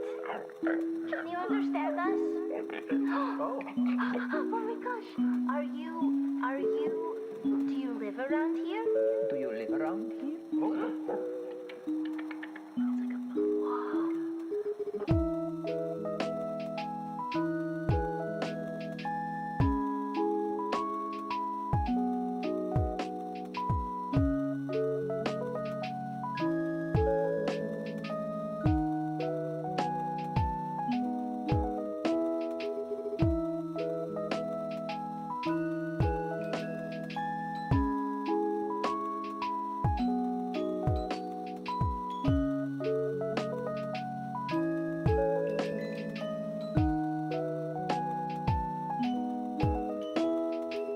What is your name?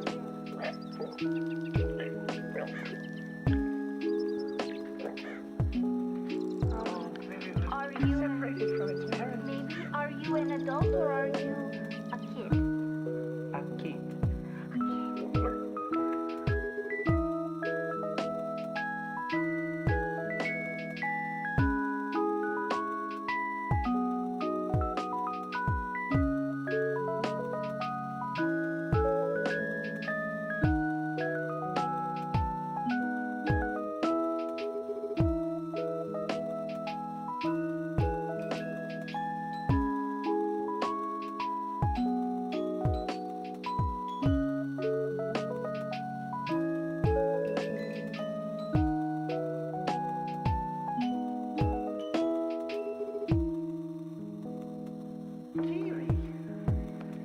Kiri, you're 4 years old?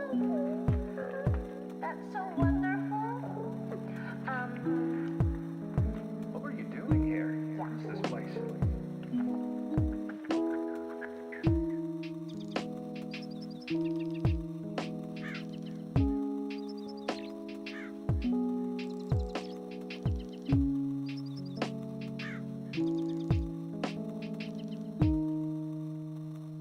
Welcome to the Mighty Nine.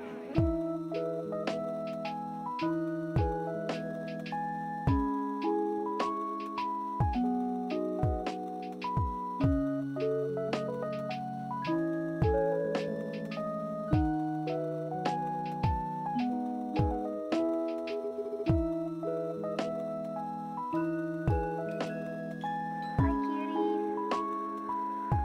I'm just thinking about you. In front of this really big tree, and it's pretty cool, and I wish you could see it. I miss you. Chester. I miss you. Come eat your food. Where were you? I miss you. I miss you.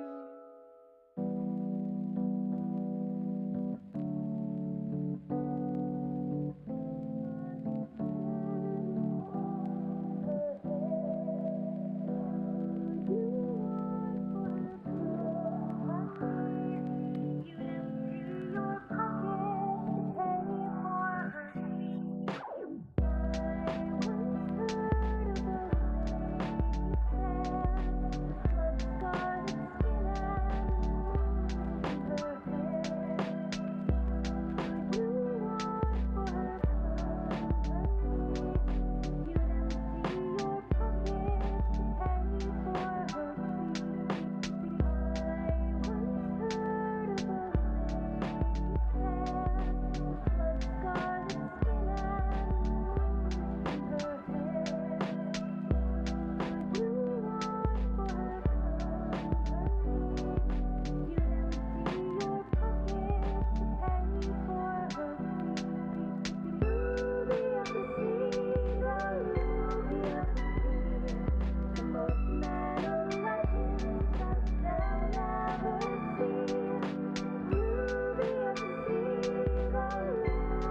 itself known all along the coast. I mean, you'd be lucky to find yourself in her company. At least that's how I've heard it. You really, really would. Yeah. Is that what that song she made? Is that what the song is about? And the Ruby of the Sea is the best play ever.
Are you all in love with her now?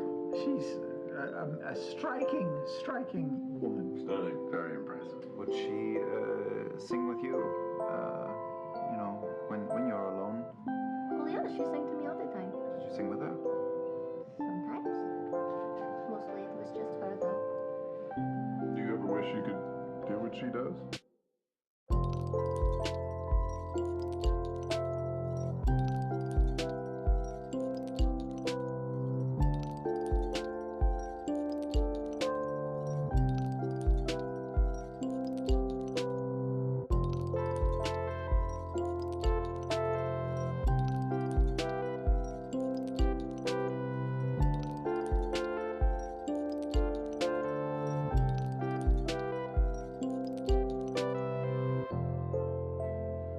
Be that pretty and graceful and Yeah. sing really good and have a bunch of people think she's wonderful. Yeah. No, of course not. I like myself just the way I am.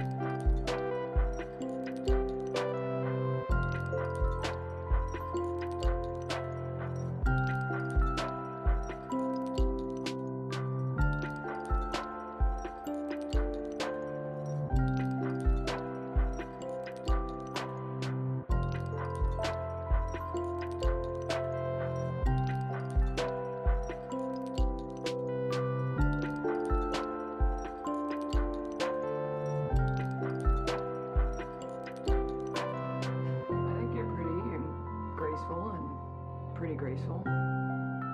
Your singing voice is nice.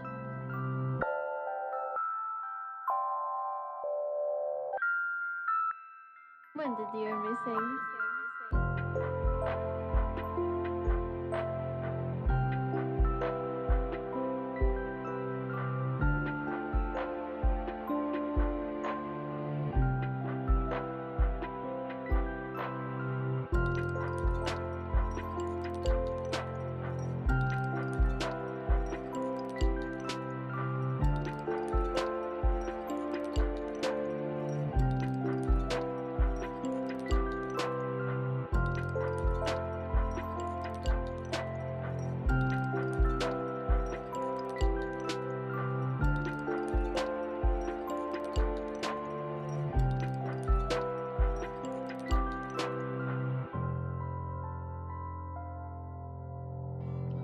When you first told us about your mother?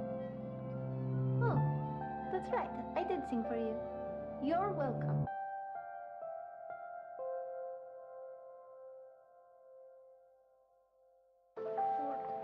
Have you ever seen anything like this before? Mm-hmm. Really? Yeah, they're beautiful. Yeah. I've never seen anything like this. been there, though. That is a bad time. Yeah, jellyfish sting, and it's quite painful. Sometimes things that are the most beautiful are the things that can hurt you the worst. Are you worried about where we're going?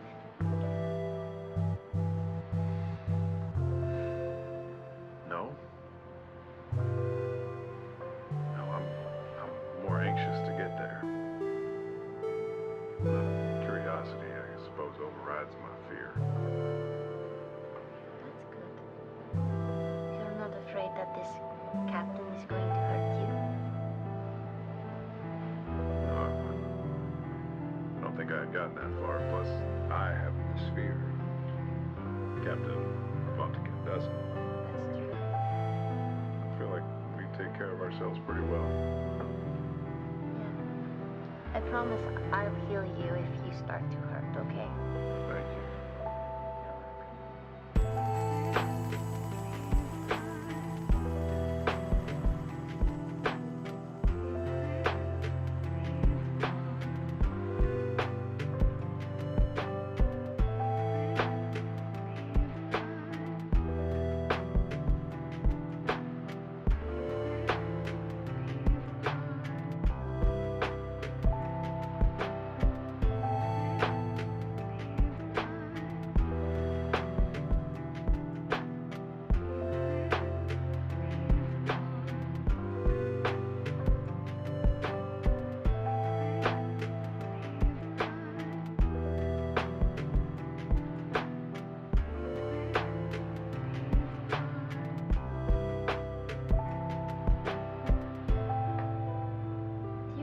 Sad? Sad? Yeah, that sometimes things don't work out the way you were hoping.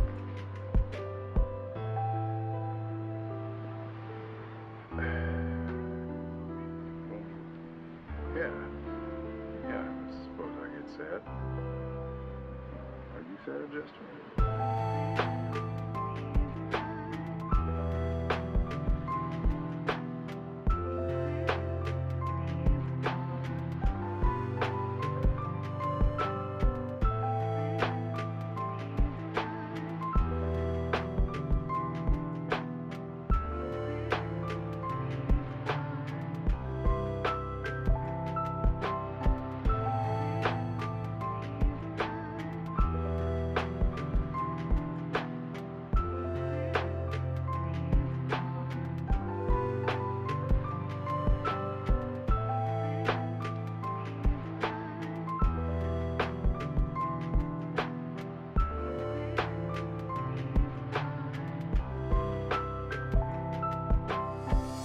Only sometimes.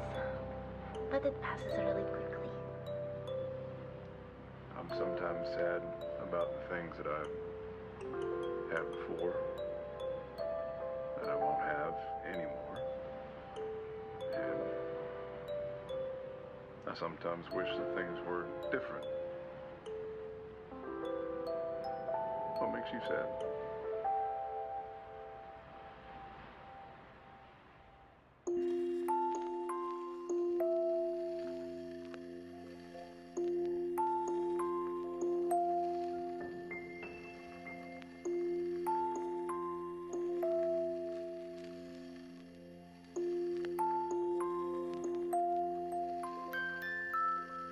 Hi, Mom. I got in a spell. I want to say thank you for the package you sent. I'm here to see the Ruby of the Sea. No, I know. Just tell her. Tell her. The little sapphires here to see you, Ruby. You can talk to her tonight. You can talk to her tonight. We can go back upstairs. Come on. I'm sorry, what?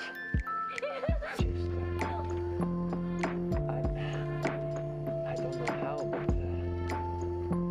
it's so good to hear from you. You look different. It's a spell. I'm actually still me. Don't worry.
bright and make me proud. And come back soon.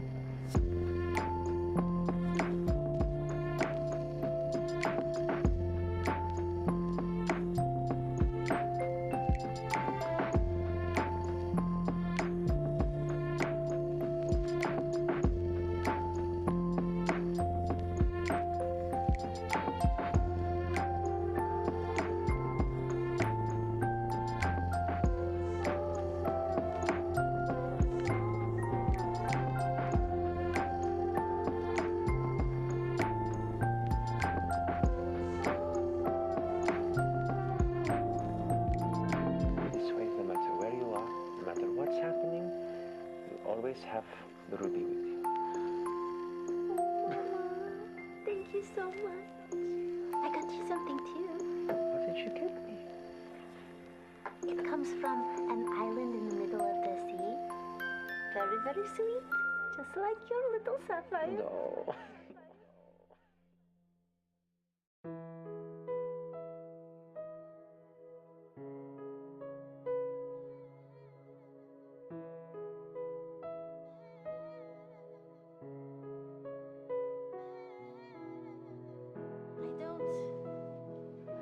I don't really know what to draw.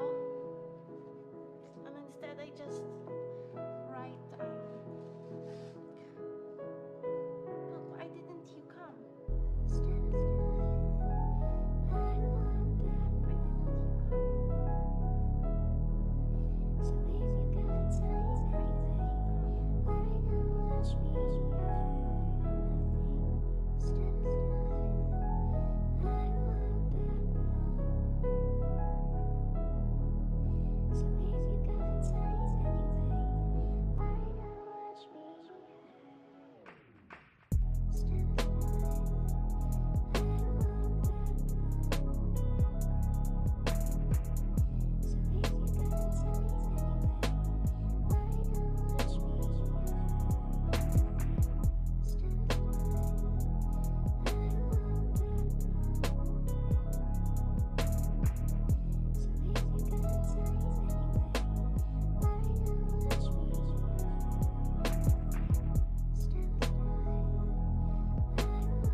sometimes we look different, but in our hearts we're still very much the same.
You're sweet on him, I don't know. It feels funny. How do you? Well, you know when you really like somebody, but then you start to know them, and you go, do I like them, or do I like what I thought they were?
You're right next door, so if you're lonely or anything, you know, you can just knock. Or I can draw a little hole in the wall. Jester, there doesn't need to be any damn hole in the wall. I just want to make sure and stuff. Yeah, thanks. Yeah.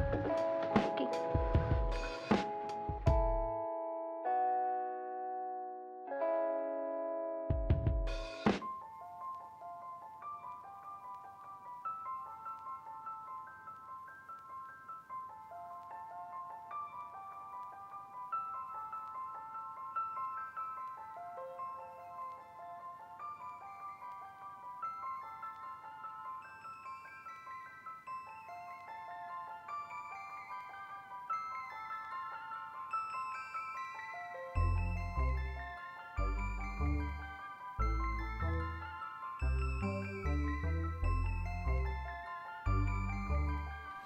Okay.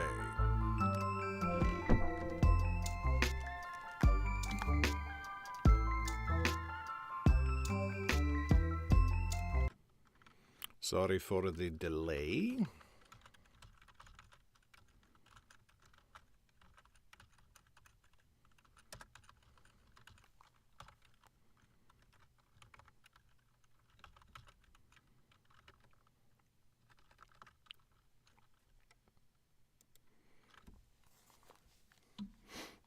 Check, check, check.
Da-da-da-da-da.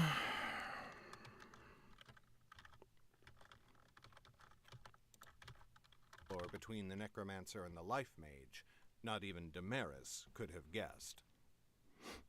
Scene break, 2.5 seconds of silence. Danfon. The city of Danfon is the oldest in the Kingdom of Dorsey and its current capital, but that has not always been the case. Renna the Sunmane ordered the building of the city during the years that she guided the settling of Dorsey and Selvin. Some people of Feldamar, which was newly under Roth's rule, joined the settling process, but it was mostly Roth's people who came to live there. Joined the settling process, but it was mostly Roth's people who came to live there. Feldamarians tended to travel farther south to Selvin, where the land was more bountiful, and there were forests that reminded them of home, more so than the arid lands of northern Dorsey, at any rate. Thus the first people to settle Dorsey were, in the main, Roth's people. This is one reason that Dorshans and the Dolmish, as people of Dolmoon are sometimes called, bear such a resemblance to each other, while looking quite different from the people of Feldamar, who are darker of skin, or the people of Selvin, who took on a great deal of Heddish blood and so are quite pale.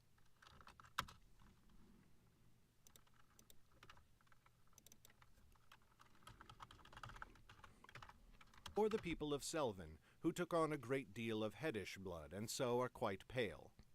But the culture of Dorsey became sundered from that of Dolmoon, and this came about far more quickly than one would have expected from their common origin.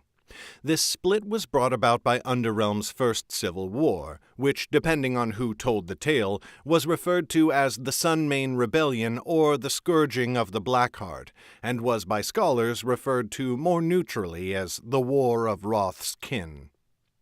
When Renna slew her father Roth on the docks of Kingsmouth and earned the name Blackheart, Sunmane declared war upon her at once. But even shadowed by grief and rage, Sunmane's wisdom and strategy were without peer. Therefore she removed herself from the city of Garsek in Selvin, which was far too vulnerable to attack via the Great Bay, and relocated to the city of Danfon. There was a palace there already, in anticipation of Roth's naming a new king to rule the kingdom, and now Sunmane made her home there. Thus, even as she prepared for war against her niece, she governed the city's layout and growth, so that it was more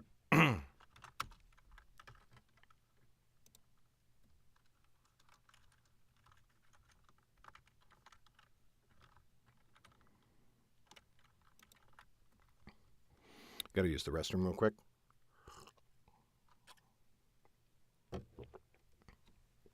Ugh.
Roths naming a new king to rule the kingdom, and now Sunmane made her home there.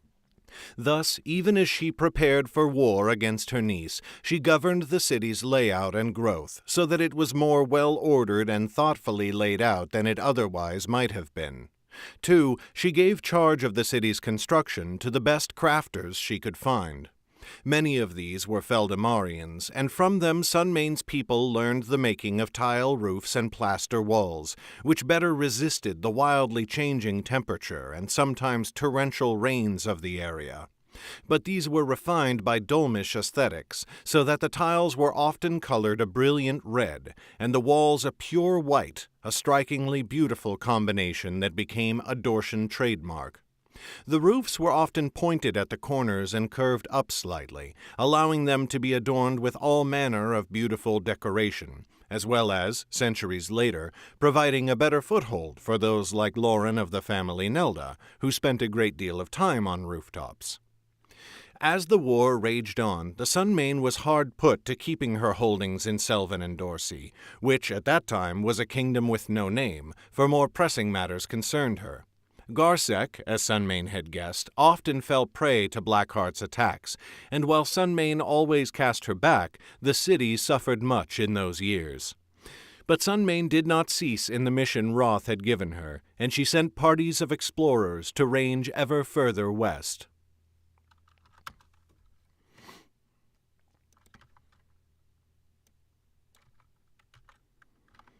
And while Sunmane always cast her back, the city suffered much in those years. But Sunmane did not cease in the mission Roth had given her, and she sent parties of explorers to range ever farther west. Before the war was won, they had already found the Western Sea, and learned that the Great Rocks trailed to their end far south, giving birth to the Dragon's Tail River. These lands were settled methodically, if slowly, and they brought wealth to Sunmane's armies that would help to turn the tide of the great conflict. And as they had in Feldamar, the family Yeren would play a large part in the resolution of that war, but so, too, would the family Drayden, who had not before that time entered very far into the politics of Underrealm. But more about this will be said elsewhere. Much has been recorded about the War of Roth's kin, about how the Sunmane at last defeated the Blackheart and claimed her place as Underrealm's High King.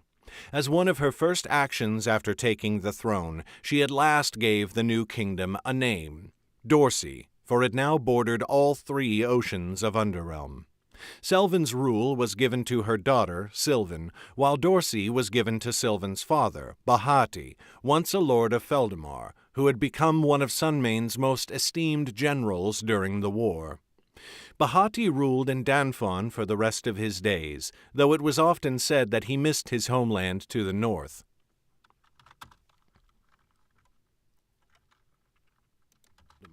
Who had become one of Sunmane's most esteemed generals during the war. Bahati ruled in Danfon for the rest of his days, though it was often said that he missed his homeland to the north, and only remained out of his sense of duty and love towards Sunmane. After his passing, his body was taken back to Feldamar and buried in the village where he was born. Centuries later, a Dortian wizard king attempted the murder of the High King in order to take his place. But the murder was foiled, and in the ensuing war, the High King brought all the other kingdoms against Dorsi. Indeed, this is why the 9 kingdoms were established the way they were. If any king thought to betray the High King, the other lands could be rallied to subdue the rebels. The King of Feldamar was instrumental in the High King's victory, and she herself led the charge over the walls of Danfon that eventually took the city. For the Feldamarian king's service, the High King granted her all the northeastern lands of Dorsi, and they were part of Feldamar for hundreds of years. But the Feldamarian kings never took up residence in Danfon, preferring to rule from their capital in Dahab. Then, near the end of the Dark Wars, this situation played out in reverse. King Nyala of Feldamar resisted the fearless decree and spurned Andriana the Fearless. In the end, her forces were defeated, though Nyala herself was never captured or killed, and her name became one of terror across Underrealm for many years, a campfire story to frighten children. But this time it was Dorsey who provided a great service in overthrowing the rebels in Feldamar, and Danfon was recaptured by Dorshans. When the Dark Wars finally ceased, Danfon and all the northeastern lands were made part of Dorsey again. There has the Dorshan king ruled ever since.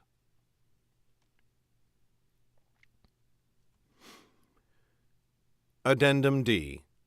Should probably break the chapter, dear. Probably.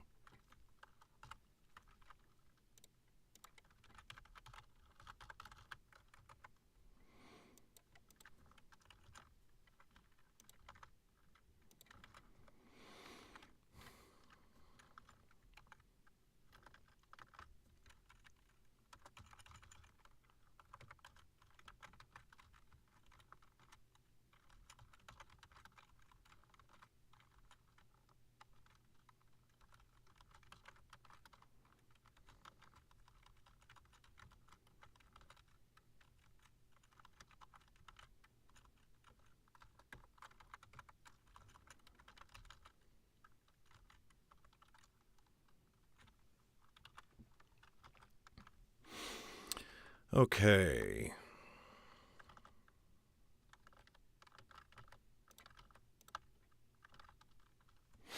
So, for this song, I'm actually hoping to get somebody in the Discord, Nova, wrote music for and recorded this song. And it's astounding. It's incredible. So I'm actually hoping to get Nova to record a final version that will go in the audiobook. But in case that doesn't happen, because she's not sure she can make that happen in the next couple of months, by the time the audiobook is ready to publish, I am going to record my version here. And we'll see how it goes. Because I'm not as good a singer as she is, and I don't have as beautiful a voice. There has the Dorshan king ruled ever since.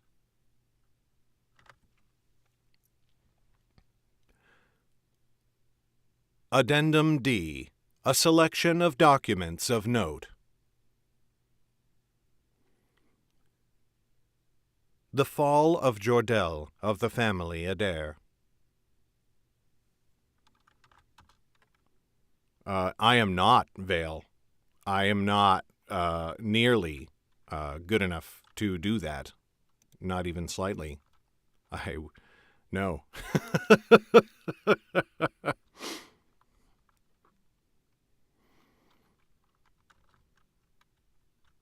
The fall of Jordell of the family Adair.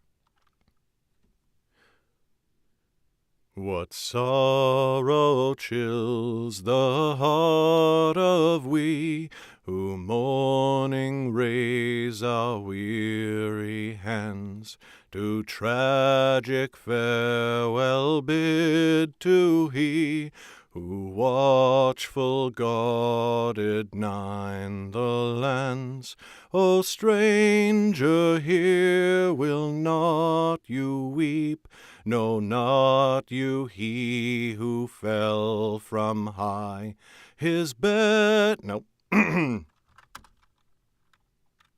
O stranger, here will...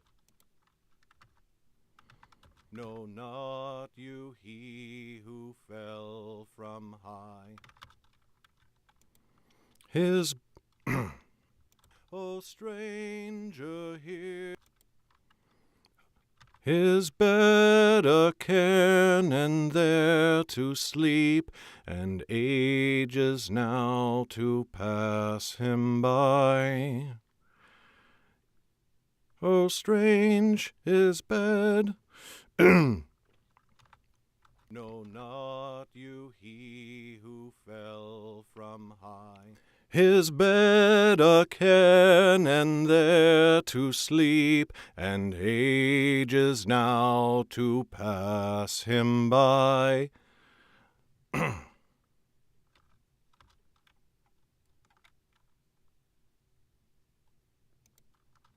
Ages now to pass him by. No, not you, Jordell Lavadere, who restless. Nope. Ah, God.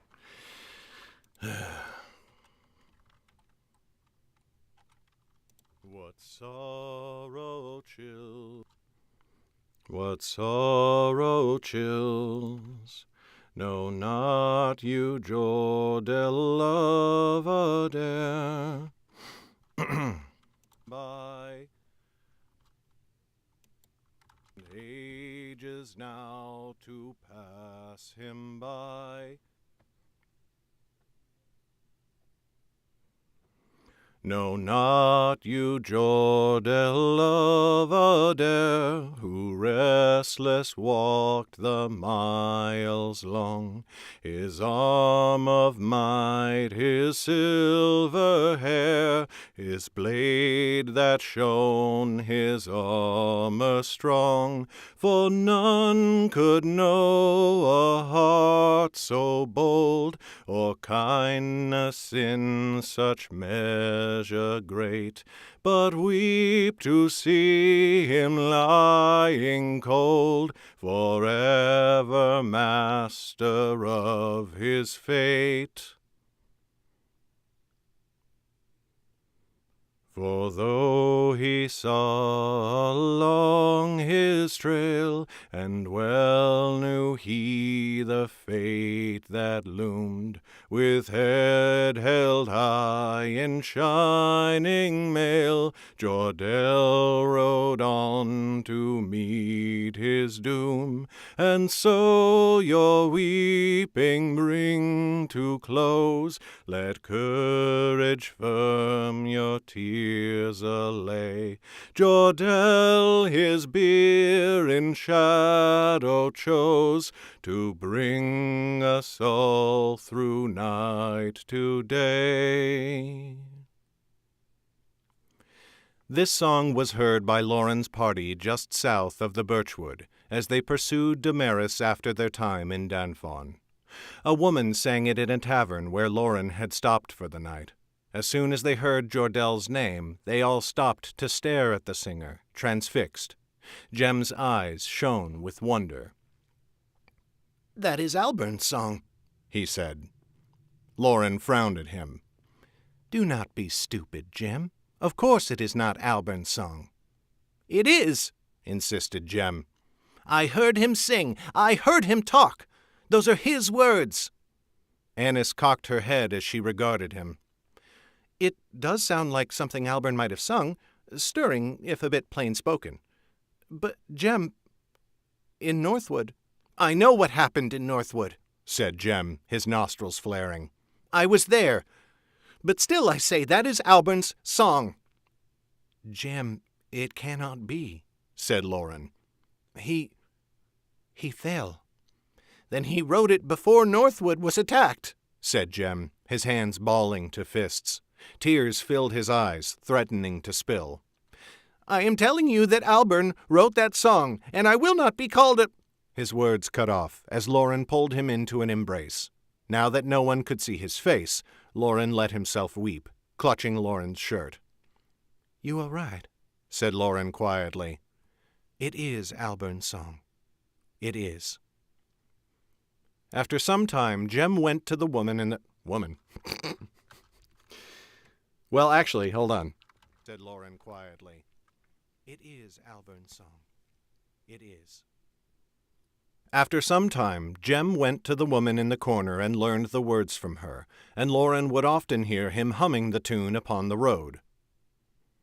Alternate version in case we have to use my singing. After some time, Jem went to the man in the corner and learned the words from him, and Lauren would often hear him humming the tune upon the road. He always insisted Alburn wrote it. Jem was both right and wrong in his guess, but none of them would learn that for a long time yet.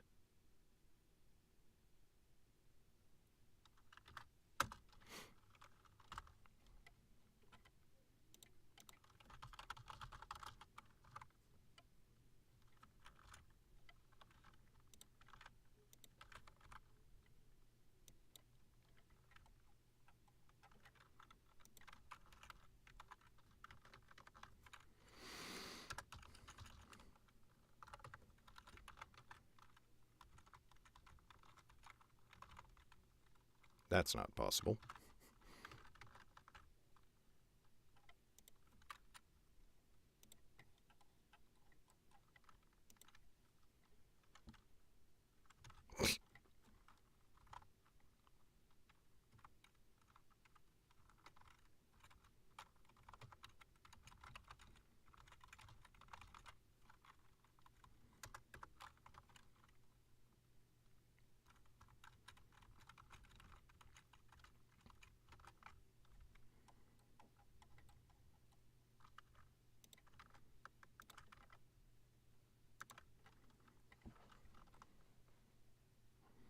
You're very kind, Vale. I really appreciate it. I really can't wait for you to hear Nova's version, which should have guitar if she's able to put it together. Actually, let me just play. It's going to be through my phone, so it's not going to be... Well, actually, hold on. I should be able to pull it up.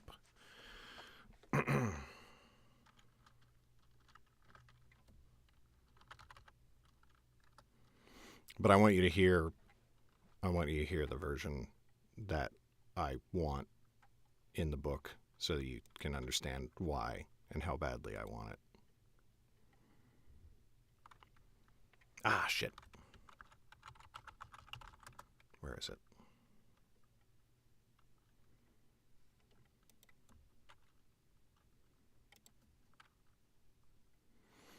Come on, Dropbox.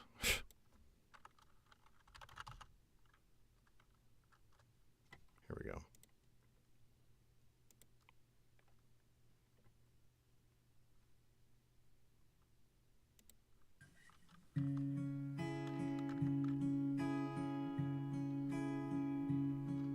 What sorrow chills the heart of we who mourn from... This is literally just a scratch recording, and listen to how fucking amazing it sounds. What sorrow chills the heart of we who mourn for raise a weary hands to tragic farewell bid to he who watchful God at night the lands. Oh, stranger there, will not you weep? No, not you, he who fell from high. His better can, and there to sleep, and ages now to pass in by. I simply could not. I simply could never. And I could not dream of a better interpretation. It is. When she sent me that, I lost it. I get super emotional every time I listen to it. It's just, I can't even. It's like, I can't even. Anyway, I'm fine. We're all fine. How are you? So that is what I hope I can get for the final recording, because I would be the happiest duck.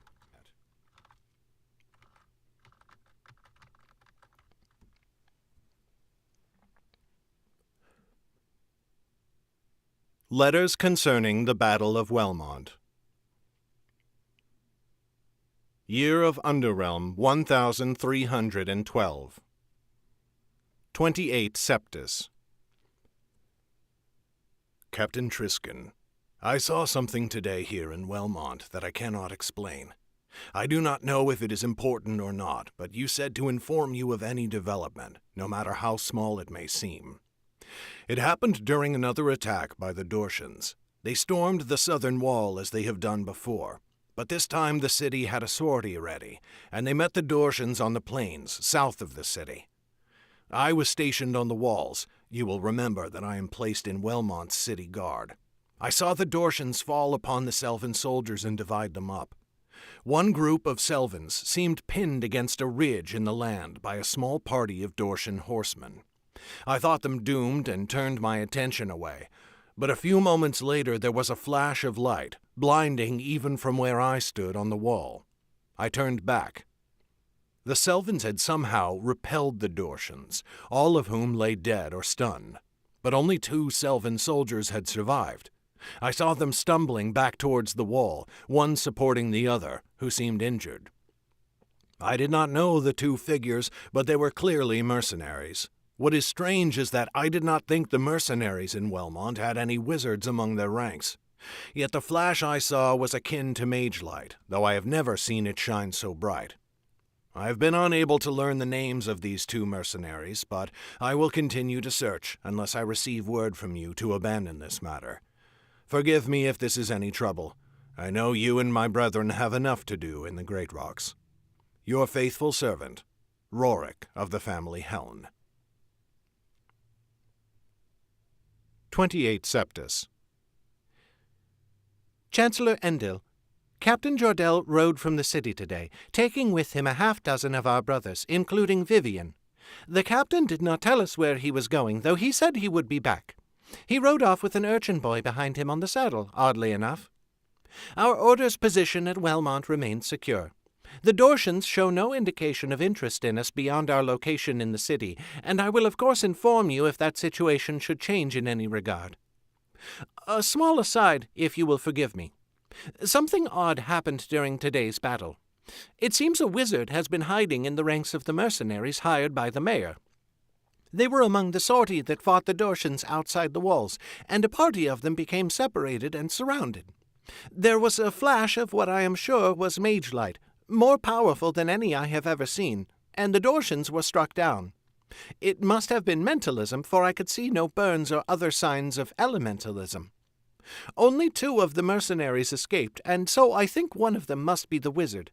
I do not know why they would have concealed their gift, for of course wizards fetch a must...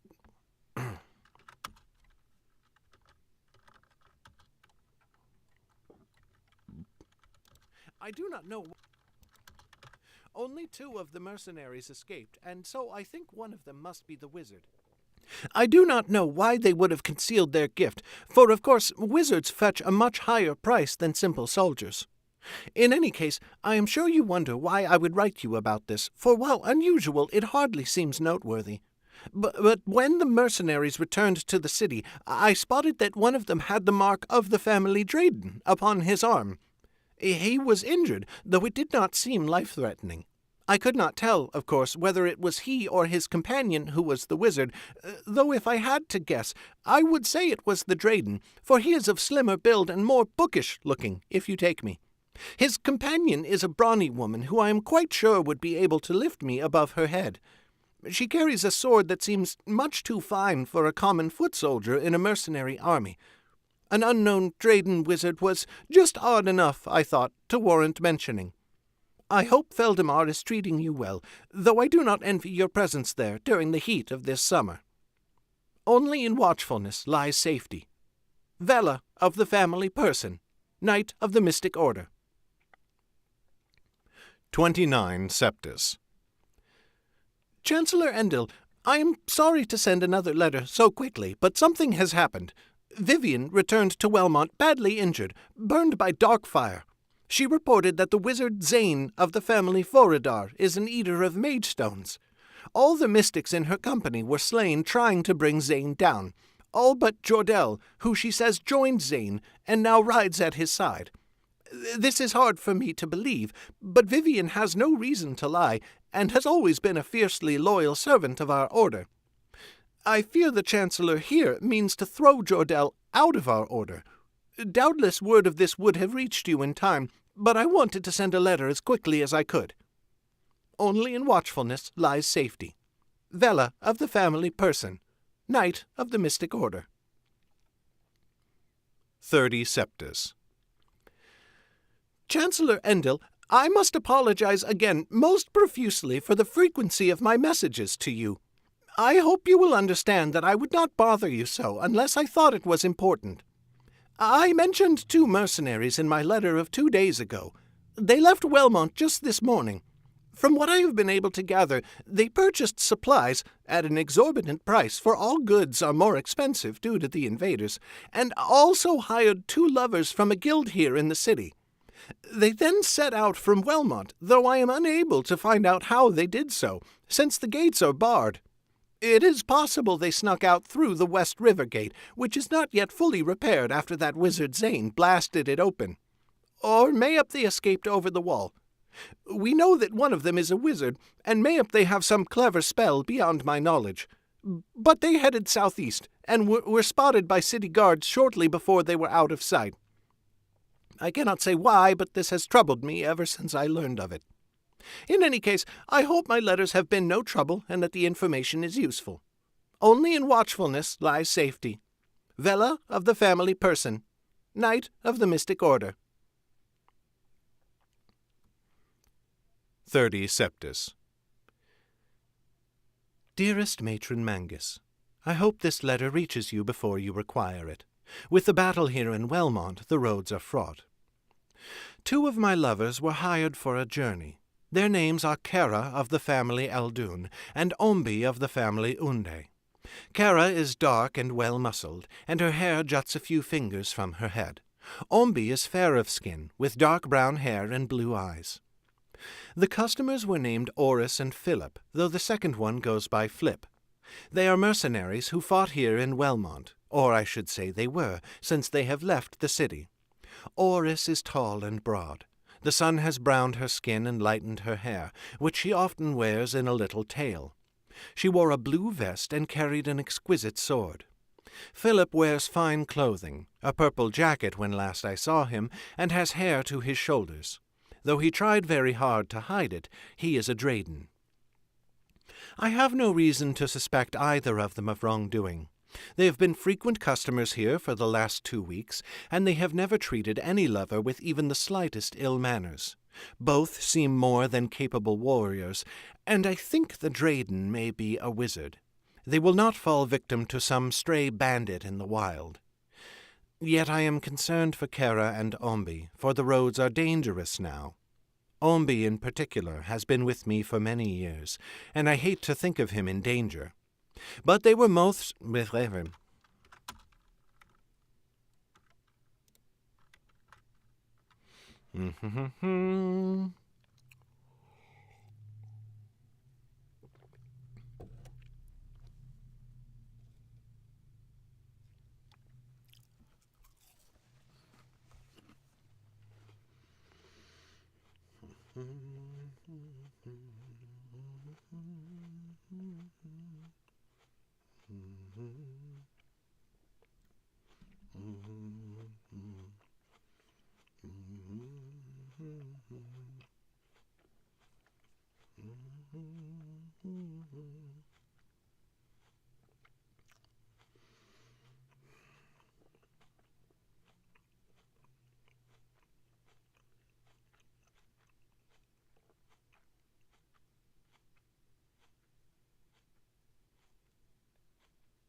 That green appy Yet I am slice. concerned for Kara and Ombi, for the roads are dangerous now.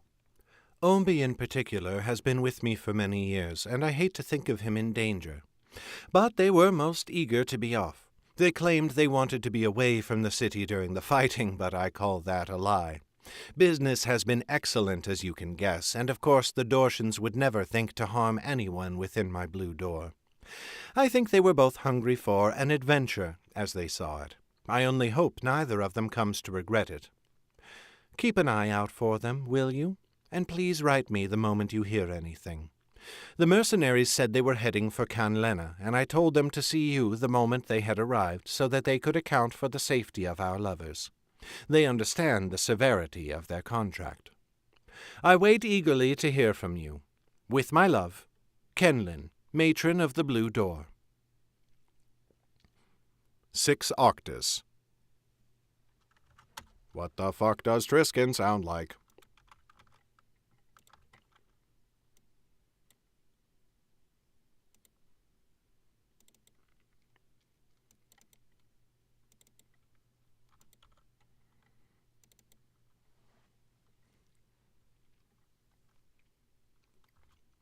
My master and yours were to learn of your journey. Right. Matron of the Blue Door. 6 Octus. Rorik, find those mercenaries at once. Keep an eye on them. Do not lose sight of them for an instant. I am dispatching to Wellmont all 3 of my brethren who reside here. I hope this impresses upon you the gravity of your situation. They will seek you out as soon as they arrive, and they will expect you to point them to the mercenaries. Expect them before the Ides of Novus. Captain Triskin. 6 Octus. Brother Rogan, I have to...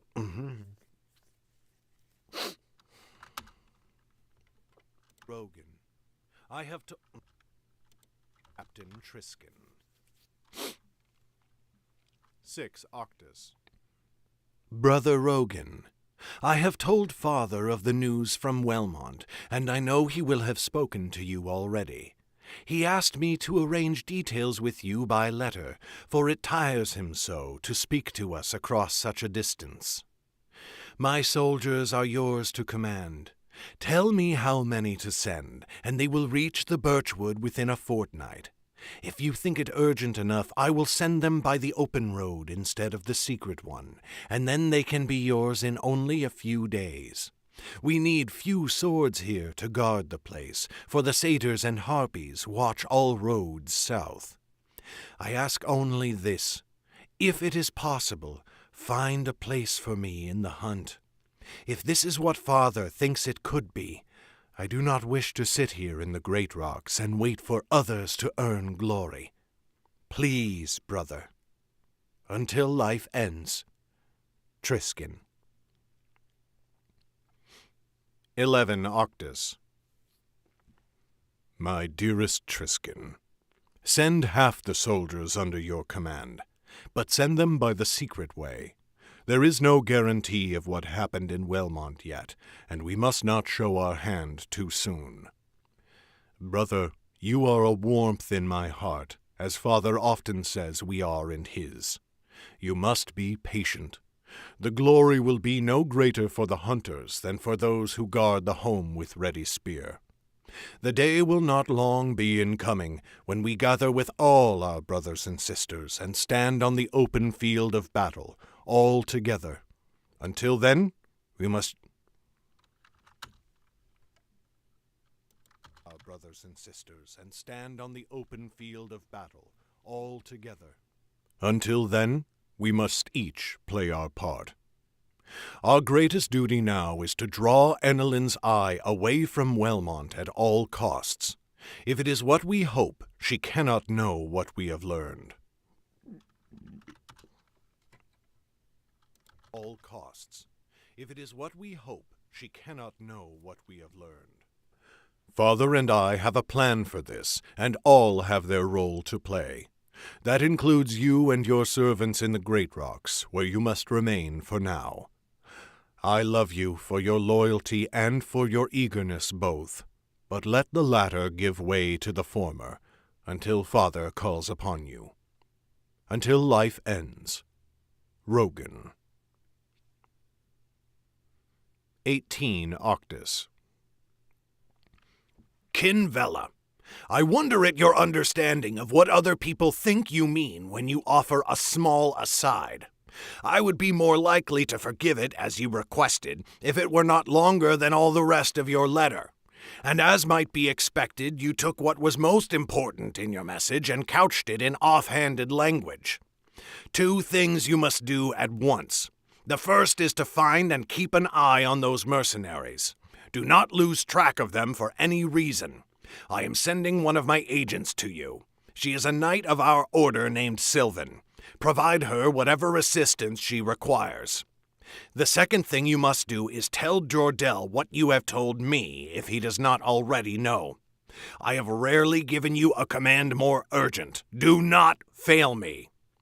Only in watchfulness lies safety. Cal of the family Endil, Chancellor of the Mystic Order. 18 Octus. Sister Sylvan, proceed to Wellmont at once. Jordell should be there, and I hope he will remain so until you arrive. If so, I place you under his command. Do whatever he requires of you. If Jordell has gone, speak with one of our knights there named Vela about 2 mercenaries they saw during the Battle of Wellmont. You know what we have been seeking. I believe they may have seen the first sign of it. Only in watchfulness lies safety. Cal of the family Endil, Chancellor of the Mystic Order. 19 Octus.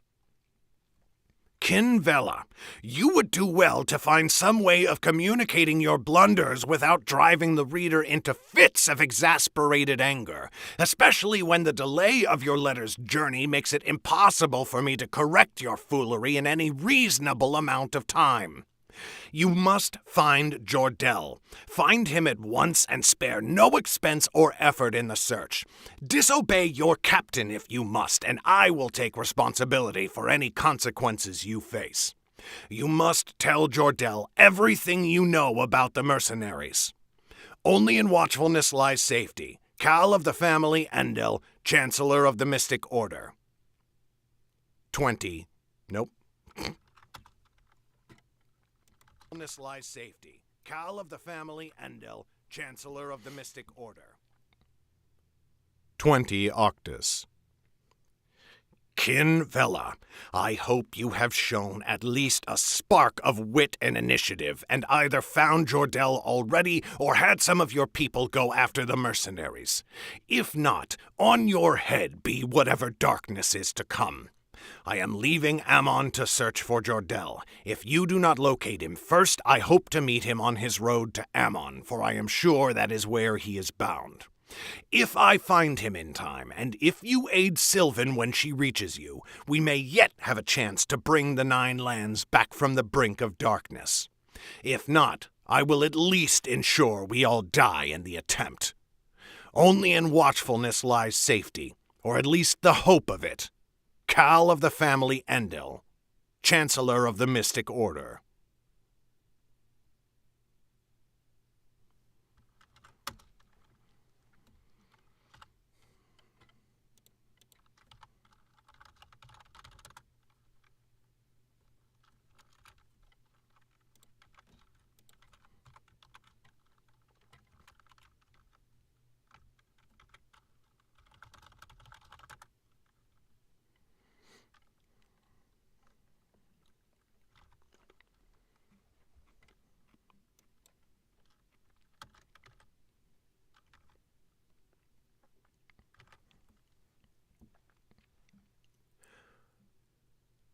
This is the end of the Nightblade Epic Volume 2, but the story of Underrealm continues in the Academy Journals, a new series. Find the Academy Journals and all of the works of Underrealm at underrealm.net/books. Published by Legacy Books, written and narrated by Garrett Robinson, edited by Karen Conlin, audio editing by Jim Wilborn.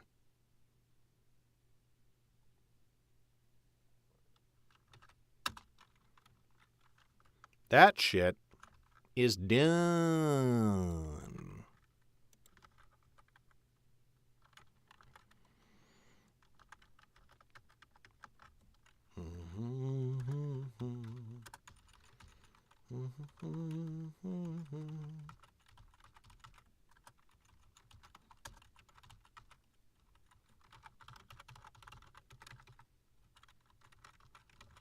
Fantastic.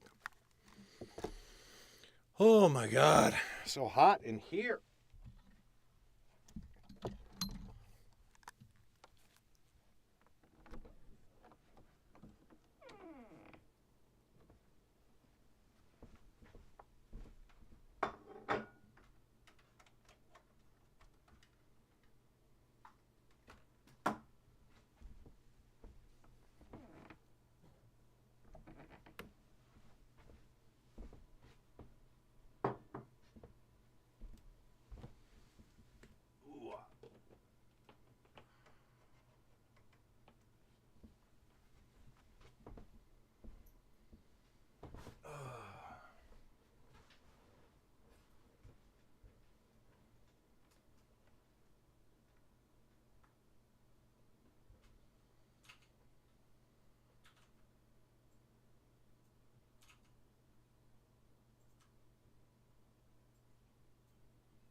Kin is short for Kindle.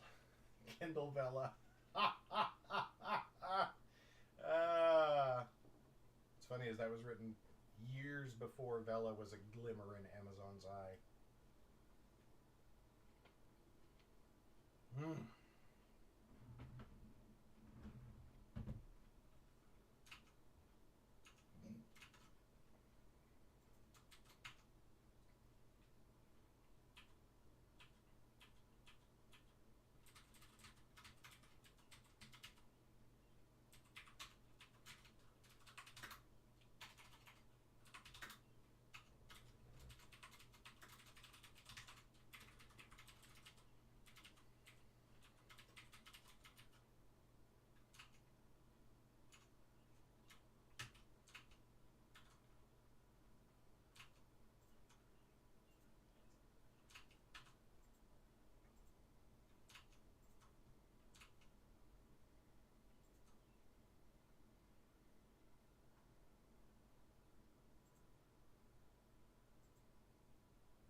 My new bullet journal is so thick.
Take a rabbit in the end.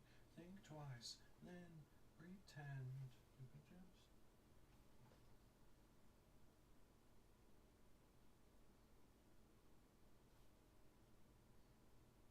Well, God only knows.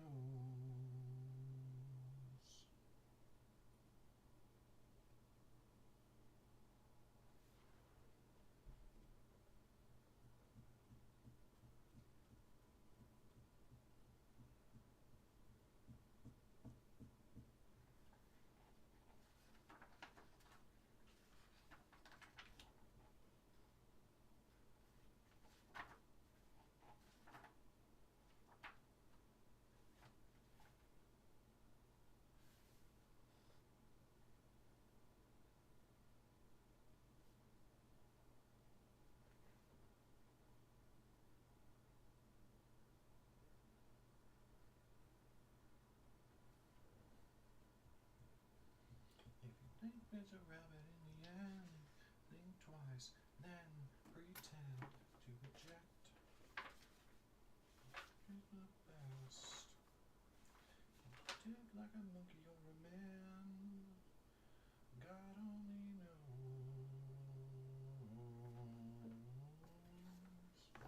Really?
7, 8, 9, 10, 11, 12, 1, 2, 3,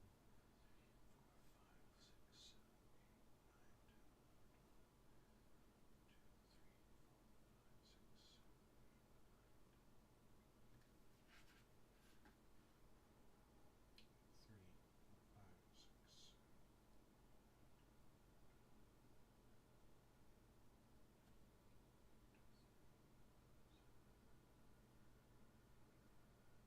9, 10.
that's probably time for me to go.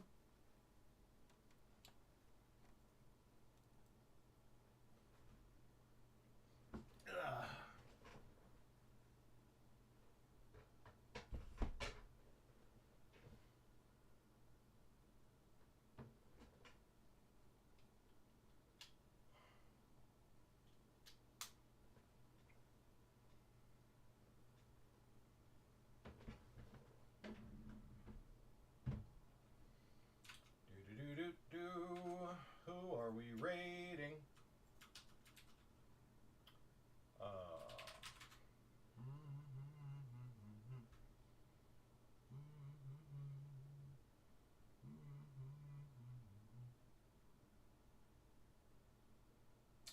Let's raid Travis. Travis Tavern. Travis is an author. Cool streamer. We like him.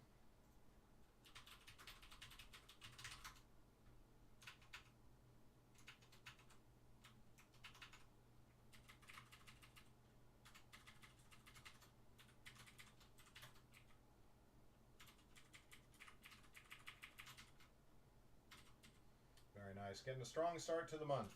We love to see it.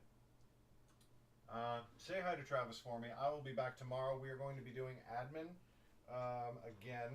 I'm going to try to maybe do some admin tonight. I might stream it because I like to get the admin the fuck out of the way early in the month so that then I can get on to writing, or in this case recording the next audiobook, which is Life Mage Dawning. But we finished recording Nightblade Epic Fall 2 today. That's friggin' awesome. I'm excited. Speaking of which, I gotta upload that book now.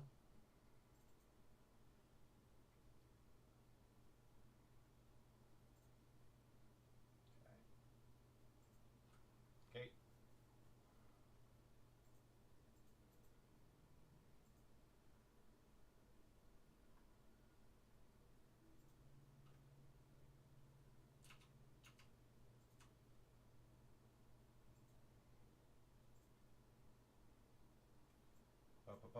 This PC, local SD, audiobooks. Here we go.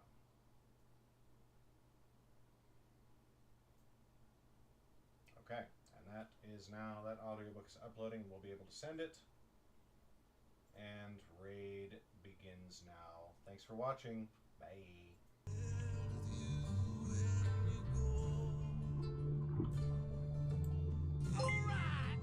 Hey, what's going on over here, folks?